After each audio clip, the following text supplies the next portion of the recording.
چلیں انشاءاللہ تعالی ہم شروع کر لیتے ہیں۔ اعوذ باللہ من الشیطان الرجیم، بسم اللہ الرحمن الرحیم۔ رب اشرح لی صدری ویسر لی امری واحلل عقدۃ من لسانی یفقہوا قولی ربی زدنی علما ربی زدنی علما اللہم فقہنا فی الدین اللهم إني أسألك علما نافعا وعملا متقبلا ورزقا طيبا اللهم انفعنا بما علمتنا وعلمنا ما ينفعنا وزدنا علما آمین اللہم آمین۔ درود پڑھ لیں سارے مل کے انشاءاللہ تعالی۔ اللہم صلی علی محمد وعلی آل محمد كما صليت على إبراهيم وعلى آل إبراهيم إنك حميد مجيد اللهم بارك على محمد وعلى آل محمد كما باركت على إبراهيم وعلى آل إبراهيم إنك حميد مجيد اللهم أرنا الحق حقا وارزقنا اتباعه وأرنا الباطل باطلا وارزقنا اجتنابه الحمد لله نحمده ونستعينه ونعوذ بالله من شرور أنفسنا ومن سيئات أعمالنا من يهده الله فلا مضل له ومن يضلل فلا هادي له اللهم لك الحمد بما خلقتنا ورزقتنا وهديتنا وعلمتنا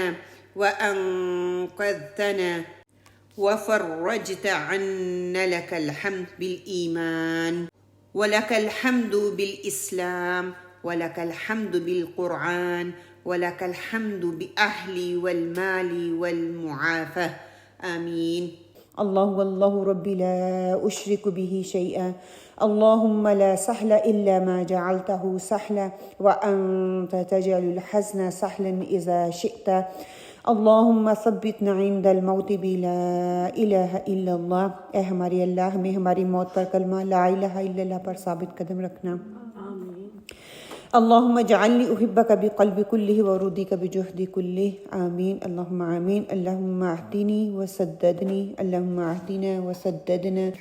الحمدللہ رمضان 2024 کی کلاسز کے لیے آپ تمام بہنوں کو جو جہاں پہ موجود ہیں، تمام لسنر جو کہ آن لائن ہمیں سن رہے ہیں الحمدللہ، ان سب کے لیے ان سب کو خوش آمدید کہتی ہوں کہ اللہ سبحانہ وتعالیٰ کا ہم جتنا بھی شکر ادا کریں، اللہ سبحانہ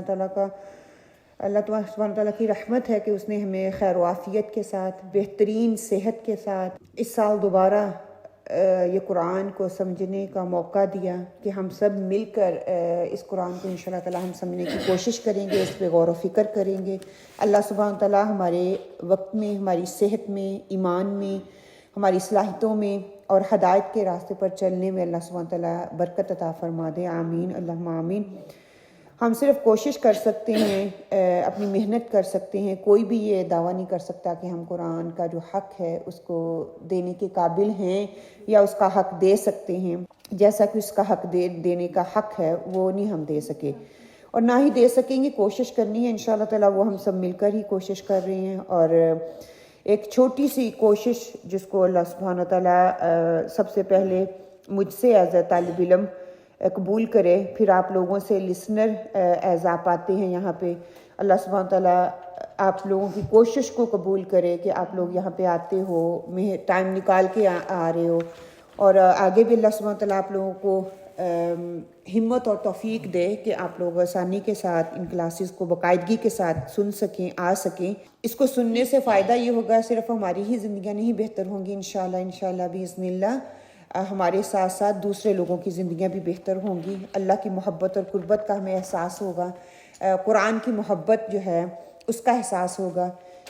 دورہ قرآن کرنا آپ صلی اللہ علیہ وآلہ وسلم کی سنت ہے، اور ہماری یہ سعادت ہے کہ اللہ سبحانہ وتعالیٰ اس ذمہ داری کا بوجھ جو ہے اللہ سبحانہ وتعالیٰ نے مجھ پہ ڈالا، آپ لوگوں پہ ڈالا۔ اللہ سبحانہ وتعالیٰ ہم کوشش کر سکتے ہیں کہ اس کو پورا کرنے کی، کہ جو حق ہے اس کو پورا کریں۔ 100% نہیں دے سکیں گے، لیکن اپنی ذمہ داری کا احساس کرتے ہوئے جتنا یہاں پہ ہم یہ کہتے ہیں نا کہ یہ کام کرنا آسان ہے، اتنا ہی یہ ایک بڑی ذمہ داری کندھوں پہ، ایک بوجھ کہہ لیں جو ہمارے کندھوں پہ آتا ہے کہ اس کو کس طرح سے بہتر انداز سے ہم دوسروں تک پہنچا سکتے ہیں۔ لاکھوں درود و سلام آپ صلی اللہ علیہ وآلہ وسلم کا پر جن کا نام لینا سعادت ہے، جن کی سیرت کو پڑھنا اس کو اپنانا ہمارے لیے سعادت ہے، ان کا نام عملاً ہو، حقیقتاً ہو، معنون معنی کے اعتبار سے، کسی بھی اعتبار سے ہماری زندگی اگر ہم اس کو نہیں اپناتے تو بدبختی ہے، تاریکی ہے، اندھیرا ہے، ہم اندھیروں میں بھٹکے ہوئے جہالت میں زندگی گزار رہے ہیں۔ اور اگر ہماری زندگیوں میں ہم رنگ چاہتے ہیں، اور سارے ہی رنگ چاہتے ہیں نا، سارے ہی ہم اپنی زندگیوں میں رنگ بھرنا چاہتے ہیں، اگر ہم اپنی زندگیوں میں سعادتیں، رحمتیں، خوشیاں، خوشبختیاں بانٹنا چاہتے ہیں، لے کے آنا چاہتے ہیں، کامیابیاں لے کے آنا چاہتے ہیں، ہم سارے کامیاب ہونا چاہتے ہیں، یہ نہیں کہ نہیں کوئی چھوٹے سے چھوٹا ہے یا بڑے سے بڑا ہے، سارے ہی ہم کامیابی چاہتے ہیں کہ اللہ سبحانہ تعالیٰ ہمیں کامیاب کرے۔ تو آپ صلی اللہ علیہ وآلہ وسلم کی سیرت کو اپنانا ہماری زندگیوں کا، اور قرآن اور سنت کے مطابق اپنی زندگیوں کو ڈھالنا ہی ہمارے لیے سعادت کا باعث ہے، دنیا میں بھی اور آخرت میں بھی۔ قرآن یہ وہ ہدایت ہے، یہ وہ روشنی ہے جو آپ صلی اللہ علیہ وسلم کے قلب مبارک پر اتاری گئی، جبرائیل علیہ السلام اس کلام کو لے کے آئے، اللہ کا کلام ہے، اور اللہ سبحانہ تعالیٰ نے اس ہدایت کو، روشنی کو، اس گائیڈ لائن کو میرے ہاتھ میں اور آپ تمام بہنوں کے ہاتھ میں سونپ دیا۔ اس پر اللہ سبحانہ تعالیٰ کا شکر ادا کریں کہ یہ ہڈن نہیں ہے کہ صرف وہی لوگ اس تک پہنچ سکتے ہیں جو اس تک پہنچنے کی طاقت رکھتے ہیں، بلکہ اللہ سبحانہ تعالیٰ نے سب تک یہ پیغام جو ہے وہ پہنچا دیا، سب تک اس کی رسائی رکھ دی ہے کہ وہ سب کی سب لوگ اکٹھے ہو کے اس سے فائدہ اٹھائیں، اپنی زندگیوں میں بھی اور دوسروں کی زندگیوں کو بھی بہتر بنائیں۔ اور اس کے ساتھ ساتھ آج ہم نے اس کتاب کو، قرآن کو زندہ کتاب کی طرح پڑھنا ہے کہ یہ ایک زندہ کتاب ہے، اس کے ہر حکم کو میں ایک حکم لیتے ہوئے اپنی زندگی میں سب سے پہلے اپنے اوپر لاگو کرنے کی کوشش کروں گی، اور اس کے بعد قرآن کو دوسروں کی زندگیوں میں امپلیمنٹ کروانے کی کوشش کروں گی۔ قرآن کو دل کی جو ہے نا تبدیلی کے، دل کو میں نے تبدیل کرنا ہے، یہ قرآن اس ذریعے سے، اس کانسیپٹ سے یہاں پہ بیٹھوں اور اس کو سنوں کہ یہ میری زندگیوں میں بہتری لے کے آئے گا یہ قرآن۔ اپنے دل کی، اپنے قلب کی کیفیت کو سمجھنے کی کوشش کریں کہ اس کتاب کا میرے دل پر کیا اثر پڑتا ہے۔ جب میں اس کو، قرآن کو سنتی ہوں یا میں کھولتی ہوں تو کیا یہ میرے دل پہ اثر کرتا ہے؟ اگر نہیں ہو رہا تو دل کی سختی میں نرمی، دل کی جو سختی ہے نا، دلوں کی سختی میں نرمی محسوس نہیں ہو رہی تو اللہ سبحانہ تعالیٰ سے دعائیں کرنی ہے، اللہ سبحانہ تعالیٰ سے گڑ گڑا کے اپنے لیے معافی مانگنی ہے کہ اللہ سبحانہ تعالیٰ ہمارے دلوں کو نرم کر دے، اللہ تعالیٰ کا یہ کلام جو ہے ہمارے دلوں کے اوپر نرمی کا باعث بنے۔ جب ہمارے دل نرم ہوں گے تو ہم اس کا کے احکامات کو لینے کے قابل ہو سکیں گے انشاءاللہ۔ میری اللہ سبحانہ تعالیٰ سے دعا ہے کہ آپ لوگ جو ادھر آئی ہیں بہنیں اور جو ہمیں آن لائن سن رہی ہیں، ان سب کے علم کے راستے کی اس کوشش کو اللہ سبحانہ تعالیٰ اس کوشش کی بدولت آپ کو اپنی زندگی میں صحت، آپ کی زندگی میں ایمان کی بہت سی نیکیاں کرنے کی کوششیں، اس کی جو آپ کوشش کر رہے ہیں اللہ سبحانہ تعالیٰ اس کی توفیق دے، اللہ کی قربت دنیا میں دوسروں کے لیے بہترین رول ماڈل کے طور پر ہم اپنے آپ کو پریزنٹ کر سکیں، بہتر مسلمان بن سکیں، کلمے پر موت ہماری آئے، اللہ کے رسول کے ساتھ ساتھ روز محشر آپ صلی اللہ علیہ وآلہ وسلم کی صحبت ہمیں نصیب ہو، اللہ کی رحمت سے جنت الفردوس میں جانا یا داخل ہونا ہمارے لیے آسان ہو جائے۔ اور یہ باتیں جو میں نے آپ لوگوں کے لیے گنوائی ہیں، اپنے لیے اور باقی تمام بہن بھائیوں کے لیے، کہ اللہ سبحانہ تعالیٰ ہمیں نصیب کرے اس قرآن کے ساتھ ہمارا جو تعلق ہے اس کے ذریعے سے۔ رمضان کا مہینہ نہایت ہی برکتوں والا مہینہ ہے، نہایت ہی سعادتوں والا مہینہ ہے، اور ہم سب جانتے ہیں کہ یہ اللہ سبحانہ تعالیٰ کی طرف سے بہت بڑی رحمت ہے جو اللہ سبحانہ تعالیٰ نے ہمیں دی ہے۔ اس کے حوالے سے آپ صلی اللہ علیہ وآلہ وسلم کی حدیث کا جو مفہوم ہے وہ آپ کے سامنے رکھوں گی۔ ترغیب اور ترہیب جو ہے اس کی یہ حدیث ہے۔ آپ صلی اللہ علیہ وسلم نے فرمایا، رمضان سے بہت زیادہ محبت فرماتے تھے اور اس کے پانے کی اکثر دعا کیا کرتے تھے، اور آپ صلی اللہ علیہ وسلم اس مہینے کا خوش آمدید کہہ کر استقبال کیا کرتے تھے۔ جب رمضان کا مہینہ آیا تو آپ صلی اللہ علیہ وآلہ وسلم نے صحابہ سے دریافت کیا کہ تم کس کا استقبال کر رہے ہو اور تمہارا کون استقبال کر رہا ہے؟ آپ صلی اللہ علیہ وسلم نے یہ 3 الفاظ 3 دفعہ یہ دہرائے کہ کون آپ کا استقبال کر رہا ہے۔ اس پر حضرت علی رضی اللہ تعالیٰ نے عرض کیا، یا رسول اللہ، کیا کوئی وحی اترنے والی ہے یا کسی دشمن سے جنگ ہونے والی ہے؟ تو آپ صلی اللہ علیہ وسلم نے فرمایا ایسی کوئی بات نہیں ہے۔ پھر آپ صلی اللہ علیہ وسلم نے فرمایا تم رمضان کا استقبال کر رہے ہو جس کی پہلی رات میں تمام اہل قبا کو جو ہے اہل قبلہ کو معاف کر دیا جاتا ہے، کہ اس کے لیے تم استقبال کرو، اس کے لیے تم ویسی تیاریاں کرو، بالکل ویسے ہی جیسے ہمارے گھر میں جب کوئی مہمان آتا ہے تو ہم اس کے لیے تیاری کرتے ہیں نا۔ ہم تو الحمدللہ علی کل حال راؤنڈ دا کارنر ہیں ابھی۔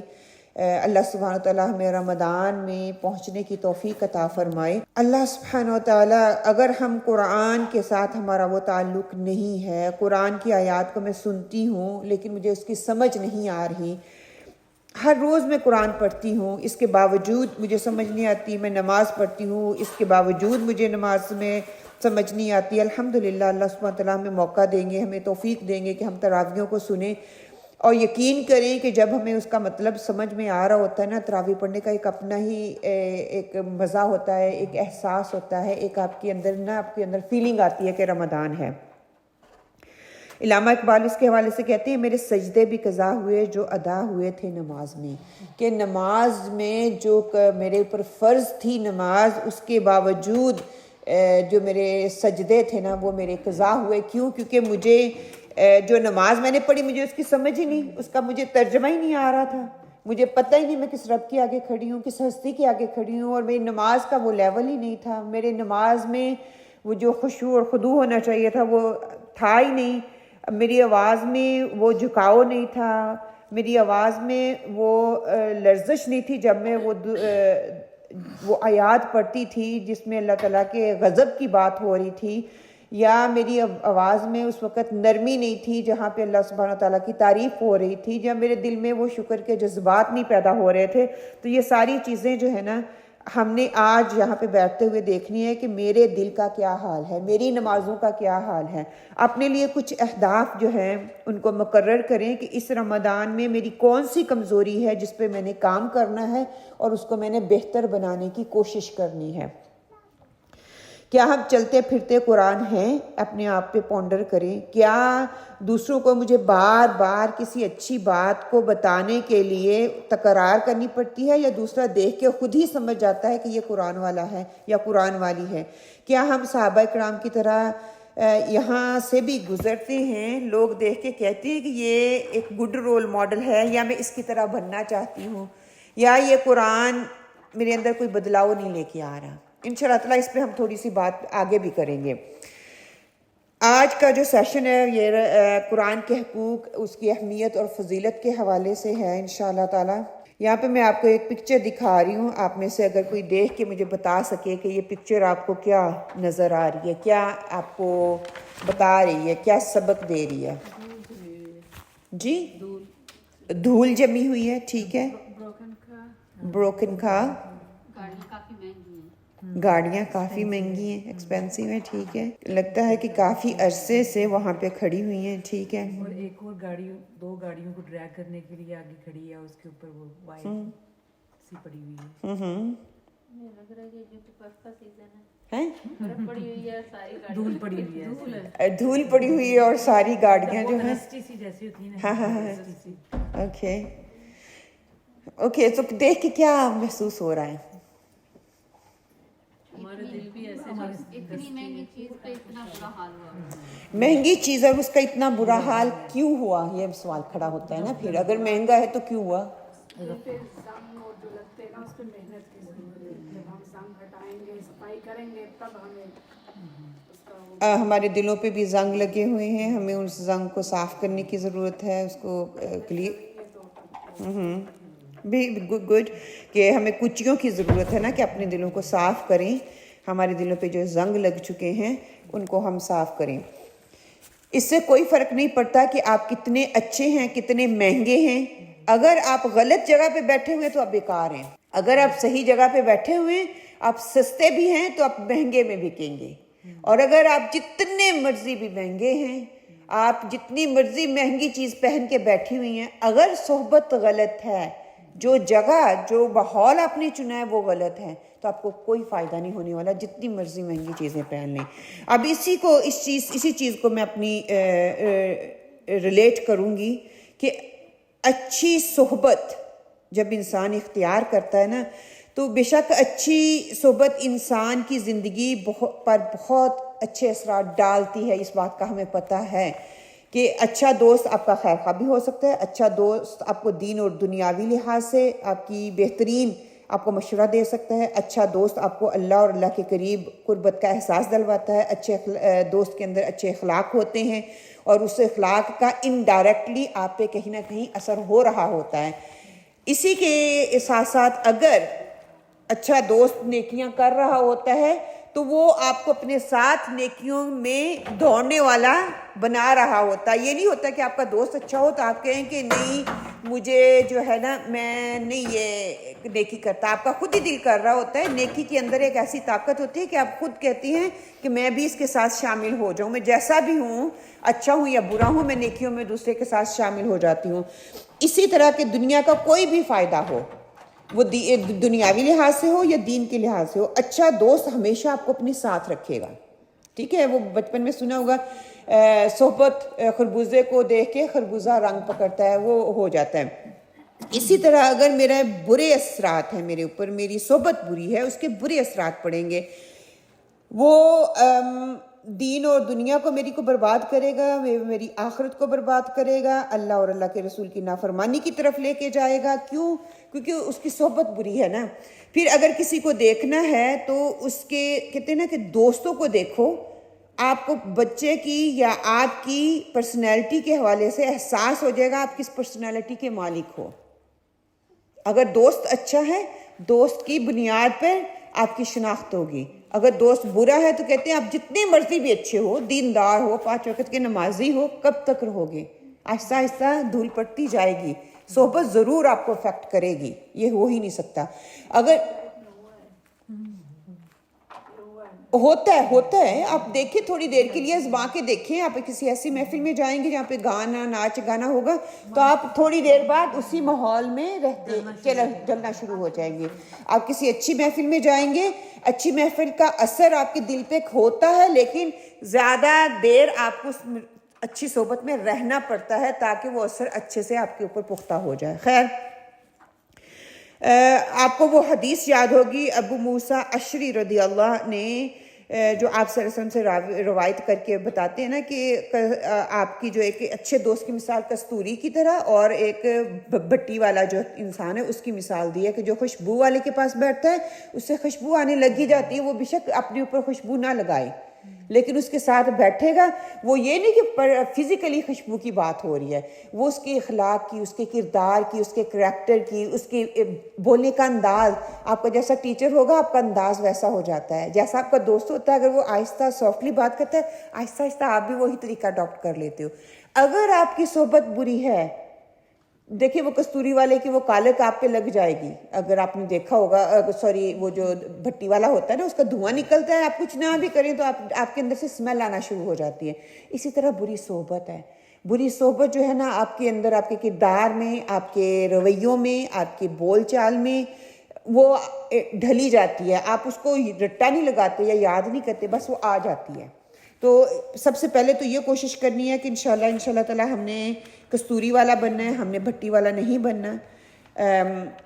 اس کی مثال ہمیں بہترین ملتی ہے آپ صلی اللہ علیہ وسلم کی صحبت میں۔ صحابہ رہے تو بہترین اور کامیاب ترین انسان بن گئے، صحابہ کی کمپنی میں صحبت میں تابعین رہے تو بہترین انسان بن گئے، تابعین کی صحبت میں اسلاف بیٹھے تو بہترین صحبت کے مالک بن گئے۔ انہی سے پھر ابو امام حنیفہ کی صحبت میں جو بیٹھے ابو امام شافعی، ابو امام حنبل بن کے باہر نکلے۔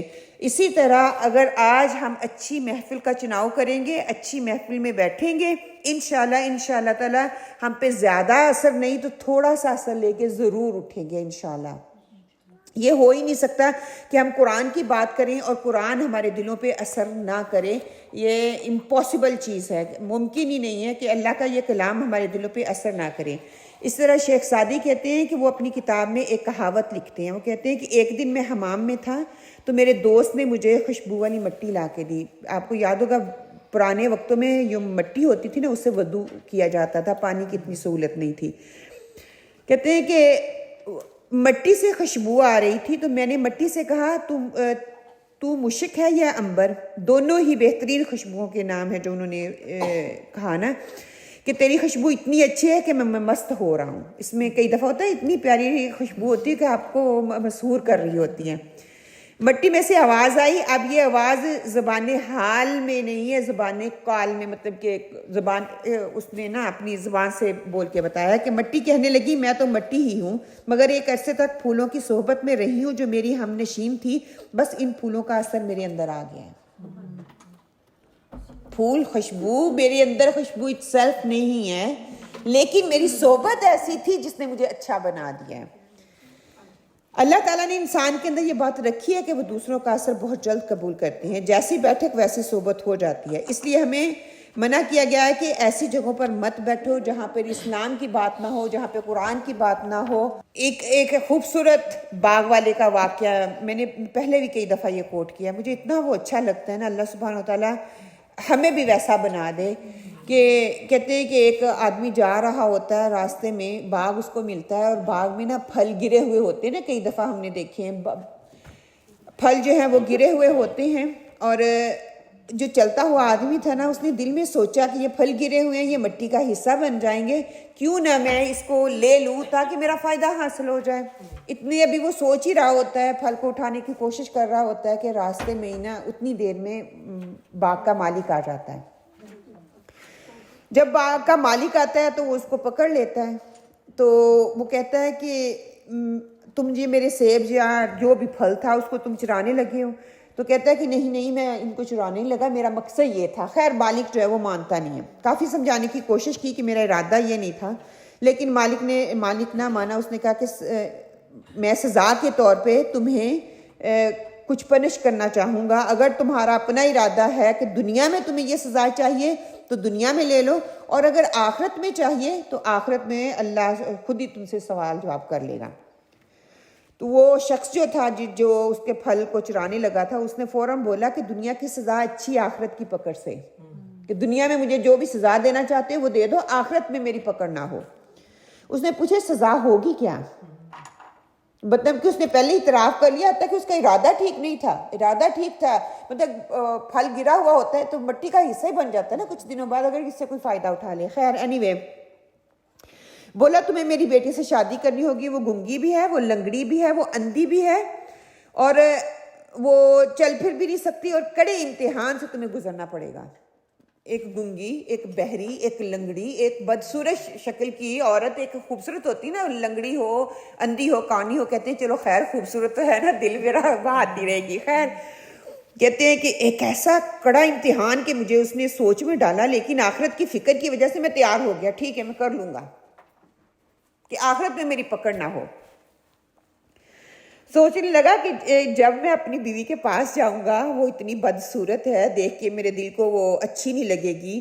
پھر جب میں اس کو کچھ بولوں گا یا سلام کہوں گا تو وہ اس کا جواب نہیں دے سکے گی. جب میں اس کے سامنے جاؤں گا مجھے دیکھ نہیں سکے گی، وہ اندھی بھی ہے. خیر کہتا ہے اللہ اللہ کر کے اس کی شادی ہو گئی.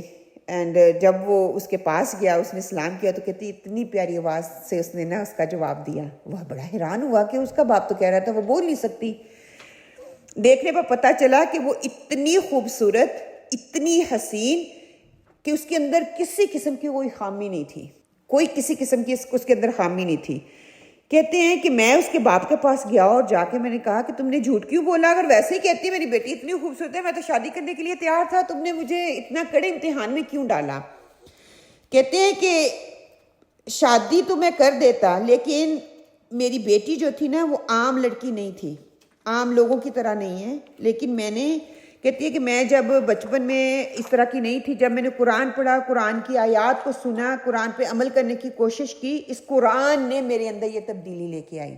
اور میرا باپ مجھ سے محبت کرتا تھا, وہ نہیں چاہتا تھا کسی ایرے گہرے سے میری شادی ہو.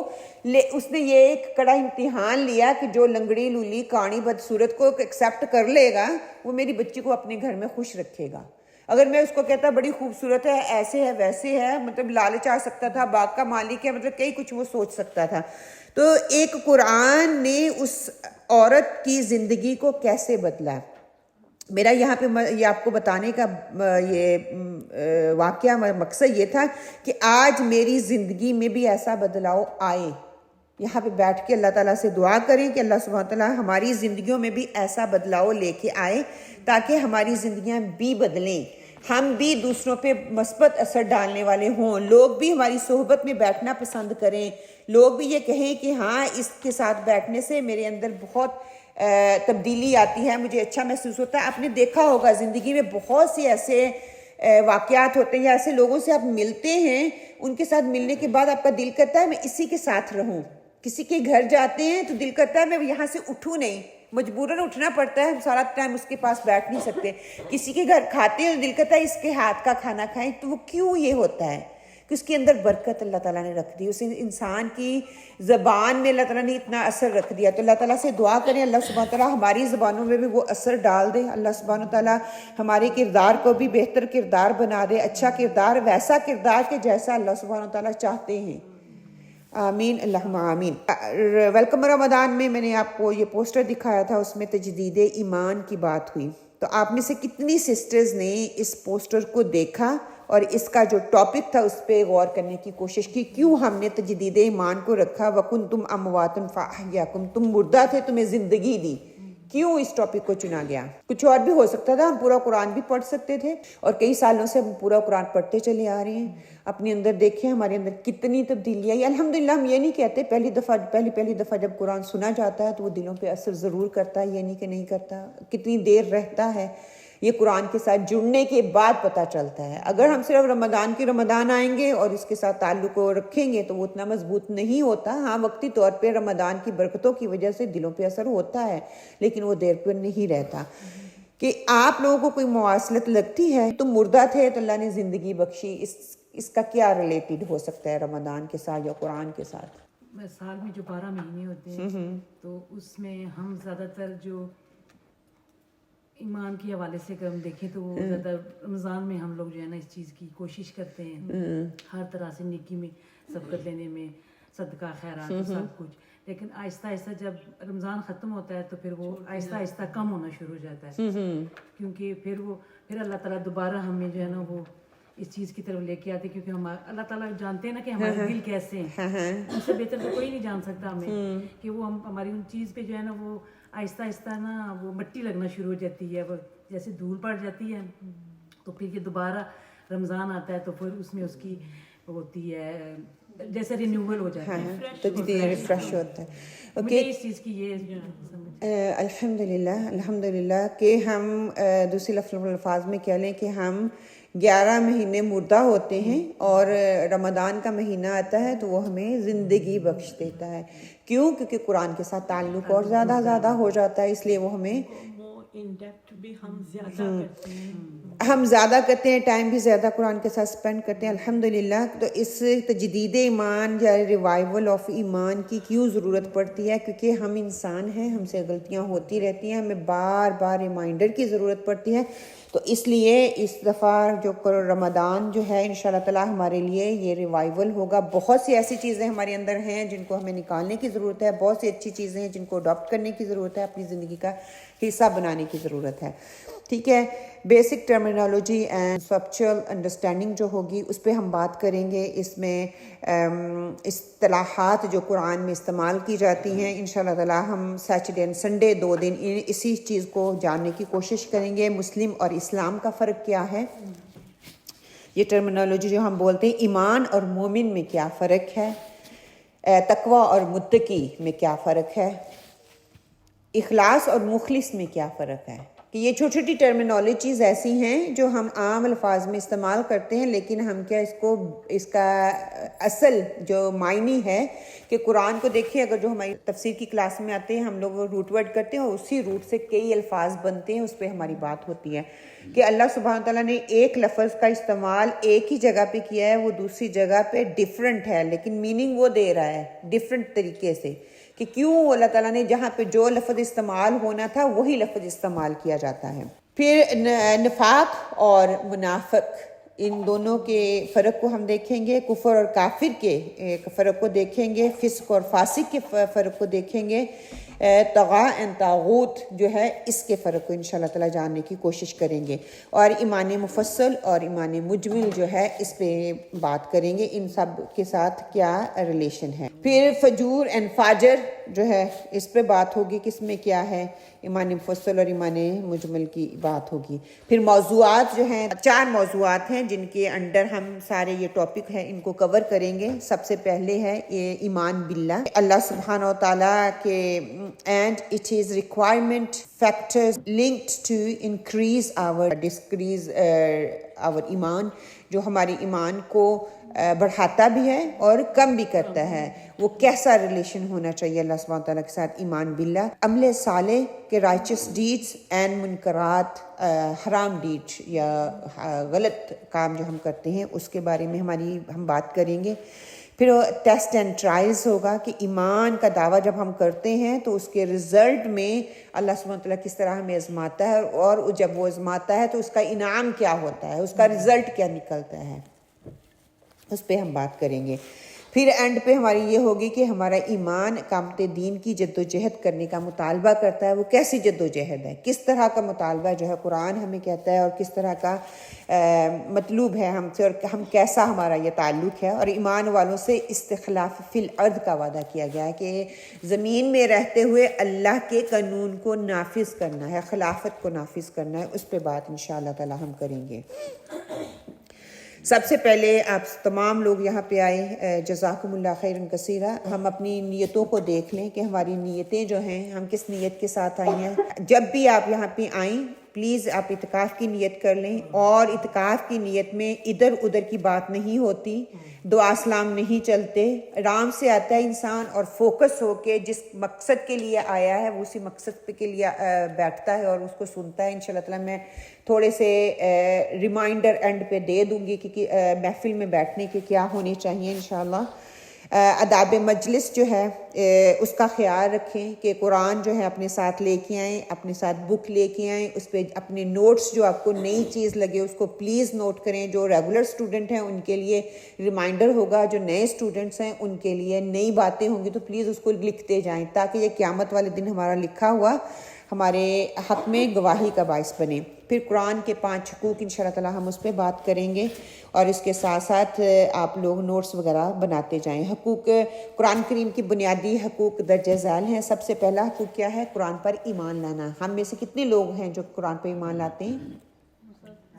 ہم سارے قرآن پہ ایمان لاتے ہیں، یہ ہمارے ایمان کا حصہ ہے۔ دوسرا قرآن کا پڑھنا، ہم سارے پڑھتے ہیں الحمدللہ۔ قرآن کو جس مقصد کے لیے پڑھیں گے قرآن وہی مقصد آپ کو دے گا۔ اجر کے لیے پڑھیں گے، ثواب کے لیے تو آپ کو ثواب دے گا، شفا کے لیے پڑھیں گے شفا دے گا، ہدایت کے لیے پڑھیں گے تو ہدایت دے گا۔ اللہ تعالیٰ نے کہا کہ میں نے قرآن کو نازل کیا ہے تاکہ تم ہدایت حاصل کرو، کہیں نہیں لکھا کہ میں نے قرآن نازل کیا کہ تم ثواب حاصل کرو۔ یہ ایڈیشنل آتا ہے، جو ہدایت لیتا ہے پھر وہ ثواب کی کوشش بھی کرتا ہے۔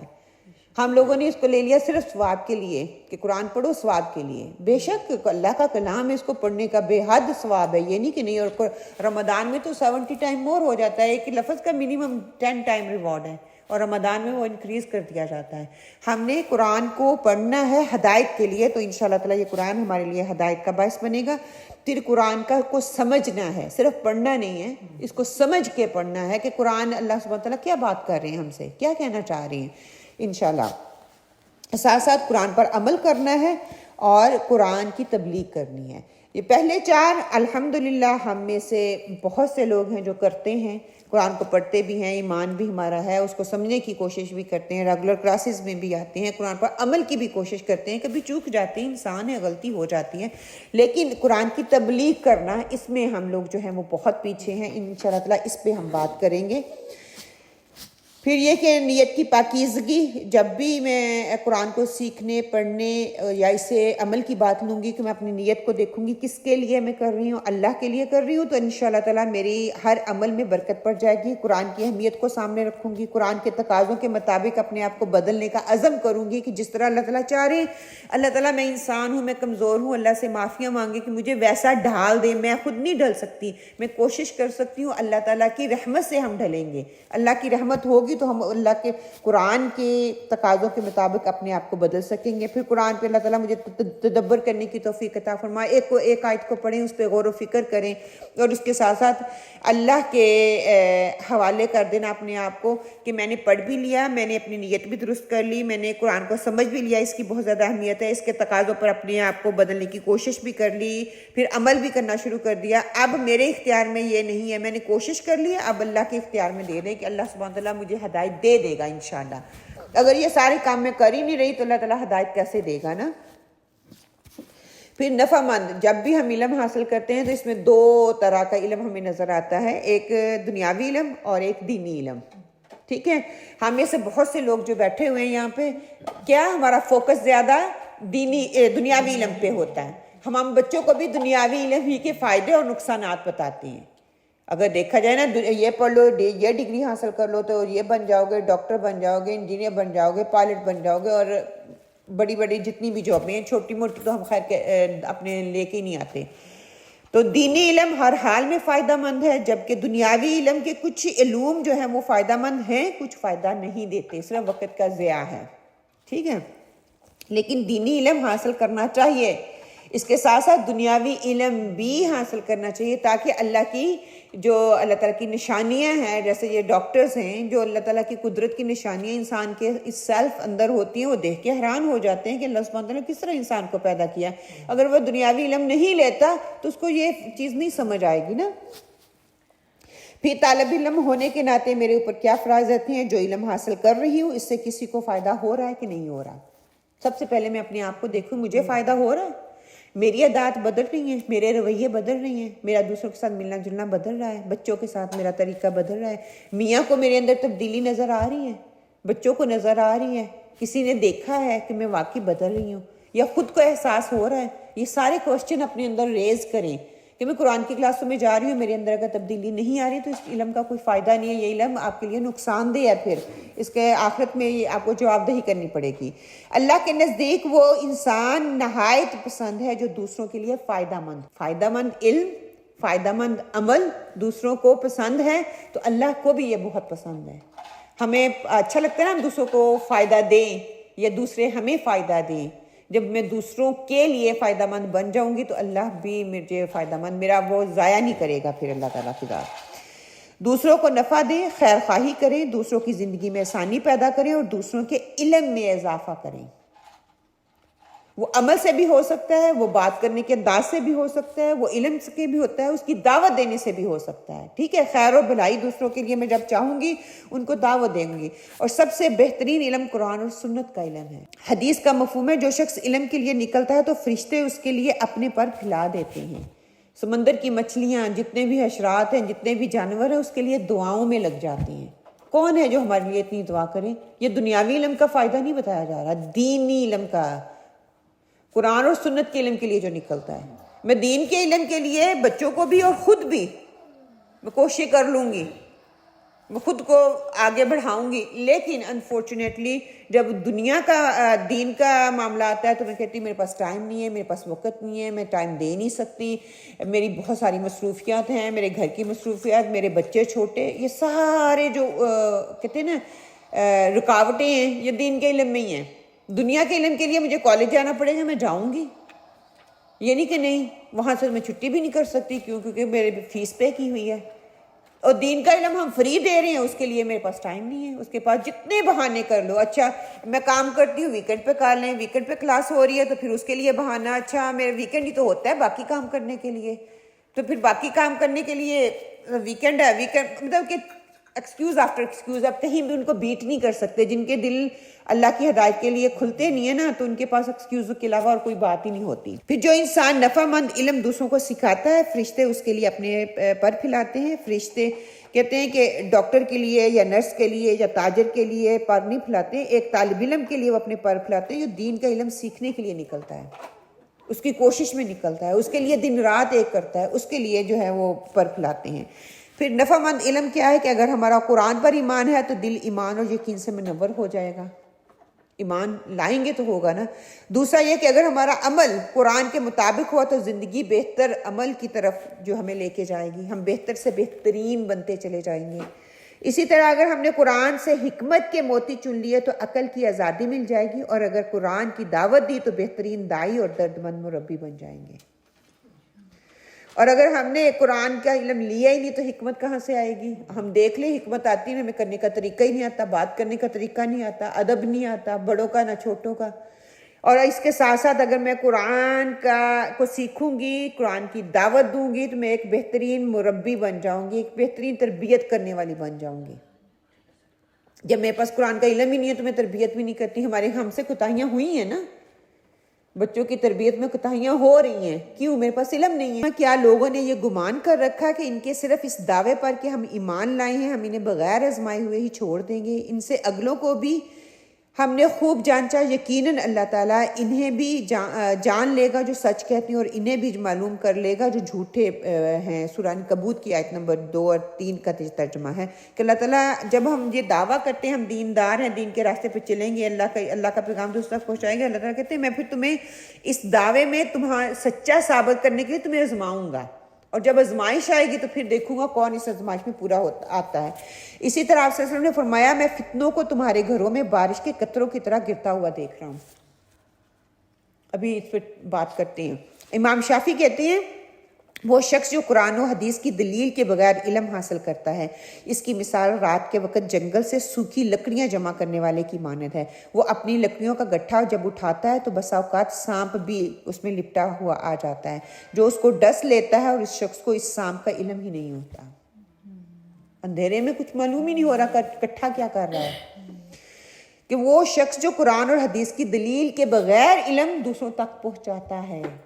پھر یہ میسیجز ہم بار بار اس چیز پہ بات کر چکے ہوئے ہیں کہ کس طرح بغیر تحقیق کے اتنی دفعہ پہنچاؤ تو اتنا ثواب، اتنی دفعہ پہنچاؤ تو اتنا ثواب. مجھے خود علم ہی نہیں ہے، خود میں پڑھتی نہیں ہوں. جب بات کرنی ہے کسی کو جس کو میسیج بھیجا وہ ڈسکشن کے لیے کہتا ہے اچھا میں نے آپ کو فارورڈ کر دیا، مجھے لگا اچھا میسیج ہے، میں نے تو ابھی پڑھا ہی نہیں ہے. یہ ہمارا رویہ علم لینے کا. انسان کے لیے اس کے اہل و عیال، اس کا مال اور اس کے آس پڑوس فتنہ ہے. مال فتنہ ہے زیادہ بڑھوتے کے لیے، صبح و شام دن رات، ماں والد سے لے کر بچوں تک سارے کما رہے ہیں.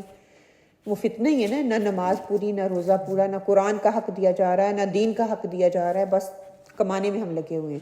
اور کتنے حقوق پامال ہو رہے ہیں اس کی وجہ سے. پھر میرے اہل و عیال اس میں میرے اتنے ہی شامل ہیں، میرے ساتھ میرے آس پڑوس لوگ میرے فتنہ کیسے ہیں. میرے اسٹیٹس کی دوڑ میں اس کے پاس یہ گاڑی، مجھے بھی وہ گاڑی چاہیے، اس کا اتنا بڑا گھر، میرا بھی اتنا بڑا گھر ہونا چاہیے، اس کے بچے اتنا کماتے ہیں، میرے بچے بھی کمانے چاہیے، اس کے بچے ڈاکٹر ہیں، انجینئر ہیں، میرے بچے کیوں نہیں پڑھ سکے، میرے بچے دین کے بیچارے. ہم یہ کہتے ہیں. حتیٰ کہ جو بہترین علم تھا جو ان کے پاس ہے ان کو پراؤڈ کرنے کی بجائے ہم نے دنیا میں ان کو وہ سٹیٹس دے دیا کہ ان کا کوئی معیار ہی نہیں ہے. پھر مصلحت اندیشی کا فتنہ کہ کوئی دینی یا علمی خدمت کی جائے، اس میں پیش نظر دنیاوی جو ہے اس کو رکھا جاتا ہے. کوئی بھی کسی کی مدد کرتا ہے. ہر دل عزیزی کا فتنہ کہ کوئی بھی ناراض نہ ہو، سب کو خوش کر لیں. اللہ ناراض ہوتا ہے تو ہو جائے. امی بھی خوش، ابو بھی خوش، میاں بھی خوش، بچے بھی خوش، وہ پھر بھی خوش نہیں ہوتے. اللہ کو ہم ہر جگہ پہ پیچھے رکھتے ہیں، ہر جگہ پہ ناراض کرتے ہیں. اپنی رائے پر اصرار کے ہم جو کر رہے ہیں وہی صحیح ہے، باقی سارے غلط ہے. یہ بھی ایک فتنہ ہے. اپنے اندر پھر اصلاح نظر نہیں نہ آتی، اصلاح کرنا ہی نہیں چاہتے. پھر جب شہرت کا فتنہ آتا ہے، کوئی دینی ہو یا علمی طور پہ کیا جائے، تو سب سے زیادہ کہ تحسین کے نعرے ہم لگائے جاتے ہیں کہ ہاں بس میری واہ واہ ہو. قرآن و سنت کو چھوڑ کر غیروں کی کتابوں کی تبلیغ ہم کرنا شروع کر دیتے ہیں کہ فلاں فرقہ، فلاں مسجد. یہ نہیں کہ اللہ کی کتاب کی بات ہم کر رہے ہیں. اللہ کی کتاب ہمارے سامنے کھلی ہے، یہ کافی نہیں ہے. کیا فرقے پہلے آئے تھے؟ یہ تو بعد کی بات ہے نا. پھر عوام کو علماء سے نفرت دلانا اور ان کی تذلیل کرنا، یہ بھی ایک رویہ ہے کہ بس جو بات میں کر رہی ہوں وہی صحیح ہے، باقی سارے غلط ہیں. وہ ساری اپنی اپنی کوششیں کر رہے ہیں، دین کے ساتھ جڑنا ہے، دین کا علم لینا ہے، اتھینٹک علم لینا ہے جو کہ دنیا میں بھی فائدہ مند ہو اور آخرت میں بھی فائدہ مند ہو. اللہ سبحانہ تعالیٰ ہمیں بہترین سیکھنے والوں میں شامل کرے. آمین اللہم آمین. قرآن مجید سیکھنے کی عظمت اور فضیلت کے حوالے سے کچھ چیزیں میں آپ کے سامنے رکھ دیتی ہوں. قرآن مجید سیکھنے 4 نعمتیں ہیں جن کا ذکر کروا دیا گیا. قرآن مجید سیکھنے والوں کو اللہ تعالیٰ 4 نعمتوں سے نوازتا ہے، جیسا کہ صحیح مسلم، سنن ابی داؤد، ترمذی، مسند احمد میں حضرت ابو ہریرہ کہتے ہیں کہ رسول صلی اللہ علیہ وآلہ وسلم نے فرمایا مجتمع قوم فی بیت من بیوت اللہ یتلون کتاب اللہ یتدارسونہ بینہم الا نزلت علیہم السکینۃ وغشیتہم الرحمہ وحفتہم الملائکۃ وذکرہم اللہ فی من عندہ ومن بطأ به عمله لم يسرع به نسبا. جب کچھ لوگ اللہ کے گھر یعنی کہ مسجد میں جمع ہو کر قرآن مجید کی تلاوت کرتے ہیں اور آپس میں ایک دوسرے سے پڑھتے پڑھاتے ہیں تو ان پر سکینت نازل ہوتی ہے، اللہ کی رحمت انہیں ڈھانپ لیتی ہے، فرشتے انہیں احتراماً گھیر لیتے ہیں اور اللہ تعالیٰ ان کا ذکر ان کے پاس کرتے ہیں جو ان کے پاس ہے یعنی کہ فرشتے. اور یاد رکھو جس شخص کو اس کے عمل نے پیچھے رکھا اس کا نسب اس کے آگے نہیں کر سکتا. کہ جس نے مطلب ہم لوگ کہتے ہیں نا سبحان اللہ، اللہ کے گھروں میں قرآن مجید کی تلاوت کرتے ہیں اور آپس میں ایک دوسرے کو سے پڑھتے اور پڑھاتے ہیں. ہم کس لیے آئے ہیں؟ سیکھنے کے لیے. ہم پڑھنے اور پڑھانے کے لیے آئے ہیں مسجد میں. اور کس کام کو کرنے کے لیے؟ اللہ کی کتاب کو پڑھنے اور پڑھانے اور سمجھنے کے لیے آئے ہیں. تو یہ 4 کام دیکھ لیں، ہم پر سکینت نازل ہوگی انشاءاللہ. دلوں میں سکون اور تقویت، آرام پیدا ہوگا. ہمیں دنیا سے لاپرواہی جو ہوتی ہے نا، بے پرواہ ہو جائیں گے ہم لوگ. پھر اللہ کی رحمت انہیں ڈھانپ لیتی ہے. الحمدللہ علی کل حال، اللہ کی رحمت نے ہمیں ڈھانپا ہوا ہے. اس چیز کو تصور کریں کہ اللہ کی رحمت ہمارے اوپر ہے. آپ دیکھیں ایک سکون کا سا احساس آپ کو ہوگا، ایک کیفیت ہوتی ہے. گھر میں سنیں گے وہ کیفیت نہیں آئے گی جو آپ اس طرح محفل میں بیٹھ کے اکٹھے ہو کے گیدرنگ میں سنتے ہیں. اس کی ایک اپنا احساس ہوتا ہے، اپنے دل زیادہ نرم ہوتے ہیں، زیادہ احساس آپ کے اندر پیدا ہوتا ہے. پھر فرشتے انہیں احتراماً گھیر لیتے ہیں کہ اللہ کی بات یہاں پہ ہو رہی ہے. ایک حدیث کا مفہوم ہے وہ ڈھونڈتے ہیں ایسی محفلیں کہاں ہو رہی ہیں. جب محفلیں ہوتی ہیں پھر ان کو ڈھانپ لیتے ہیں. اور اللہ تعالیٰ ان کا ذکر ان کے پاس کرتا ہے جو اس کے پاس یعنی کہ جو فرشتے ہیں. ہمارا ذکر فرشتوں کے ساتھ اللہ تعالیٰ کرنا پسند کرتے ہیں. الحمدللہ ہم چنے ہوئے لوگ ہیں. اللہ ہماری بات فرشتوں کے ساتھ کر رہے ہیں اور اس سے بڑا مقام کیا چاہیے ہمیں. اور جس چیز نے جس شخص کو اس بات سے پیچھے رکھا اس کا نسب اس کو وہ مقام نہیں دے سکے گا. میں بہت بڑا ہوں، میرا رتبہ ہے، میرے فلاں سٹیٹس ہے، میں فلاں خاندان سے تعلق رکھتا ہوں، میں وزیر ہوں، میں بادشاہ ہوں، میں کوین ہوں. کوئی آپ کو نہیں بچا سکے گا سوائے اللہ سبحانہ تعالیٰ کی کتاب کے. اور قرآن پاک کا ہی وہ مقام ہے جو کہ منہ بولتا ثبوت ہے، وہ آپ فیل کرتے ہیں. قرآن کریم کی عظمت اور جامعیت کو سورہ المائدہ میں بڑے ہی بلیغ انداز میں اللہ سبحانہ تعالیٰ بیان کرتے ہیں، جس کو سن کر ایک یہودی نے امیر المومنین حضرت عمر رضی اللہ تعالیٰ سے کہا تھا کہ تمہاری کتاب میں ایک ایسی کہ آیت جو ہے وہ اللہ سبحانہ تعالیٰ نے نازل کی ہے کہ اگر یہ آیت ہمارے ہاں نازل کی جاتی تو ہم اس کو یوم عید یعنی کہ جشن کا دن بنا لیتے ہیں. قرآن پاک میں ایک ایسی آیت نازل کی گئی جس کو یہودی کیا کہتے ہیں، اگر ہمیں یہ دی جاتی تو ہمارے لیے وہ جشن کا دن ہوتا ہے. اتنی اہم آیت جو ہے وہ دی گئی ہے. اس پر حضرت عمر رضی اللہ تعالیٰ نے اس آیت کے متعلق دریافت فرمایا وہ کون سی آیت ہے. اس یہودی نے جواب دیا سورہ مائدہ کی آیت ہے الیوم اکملت لکم دینکم واتممت علیکم نعمتی ورضیت لکم الاسلام دینا. آج میں نے تمہارے دین کو تمہارے لیے مکمل کر دیا اور اپنی نعمت تم پر تمام کر دی اور تمہارے لیے اسلام کو بحیثیت دین پسند کر لیا. یہ کب آپ صلی اللہ علیہ وسلم نے یہ کب پڑھی تھی؟ حجۃ الوداع کے خطبے پہ آپ صلی اللہ علیہ وسلم نے یہ پڑھی تھی. قرآن کی اہمیت، ضرورت اور قرآن کا اعجاز. اللہ سبحانہ وتعالیٰ ارشاد فرماتے ہیں اِنَّ نَحْنُ نَزَّلْنَا الذِّكْرَ وَإِنَّ لَهُ لَحَافِظُونَ، سورہ حجر کی یہ آیت ہے۔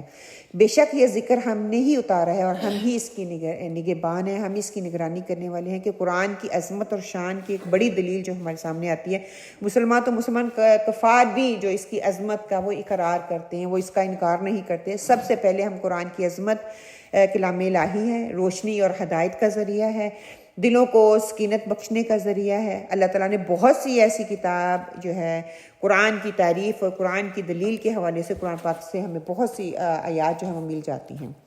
قرآن عظیم کا نزول بہترین زمانے میں ہوا۔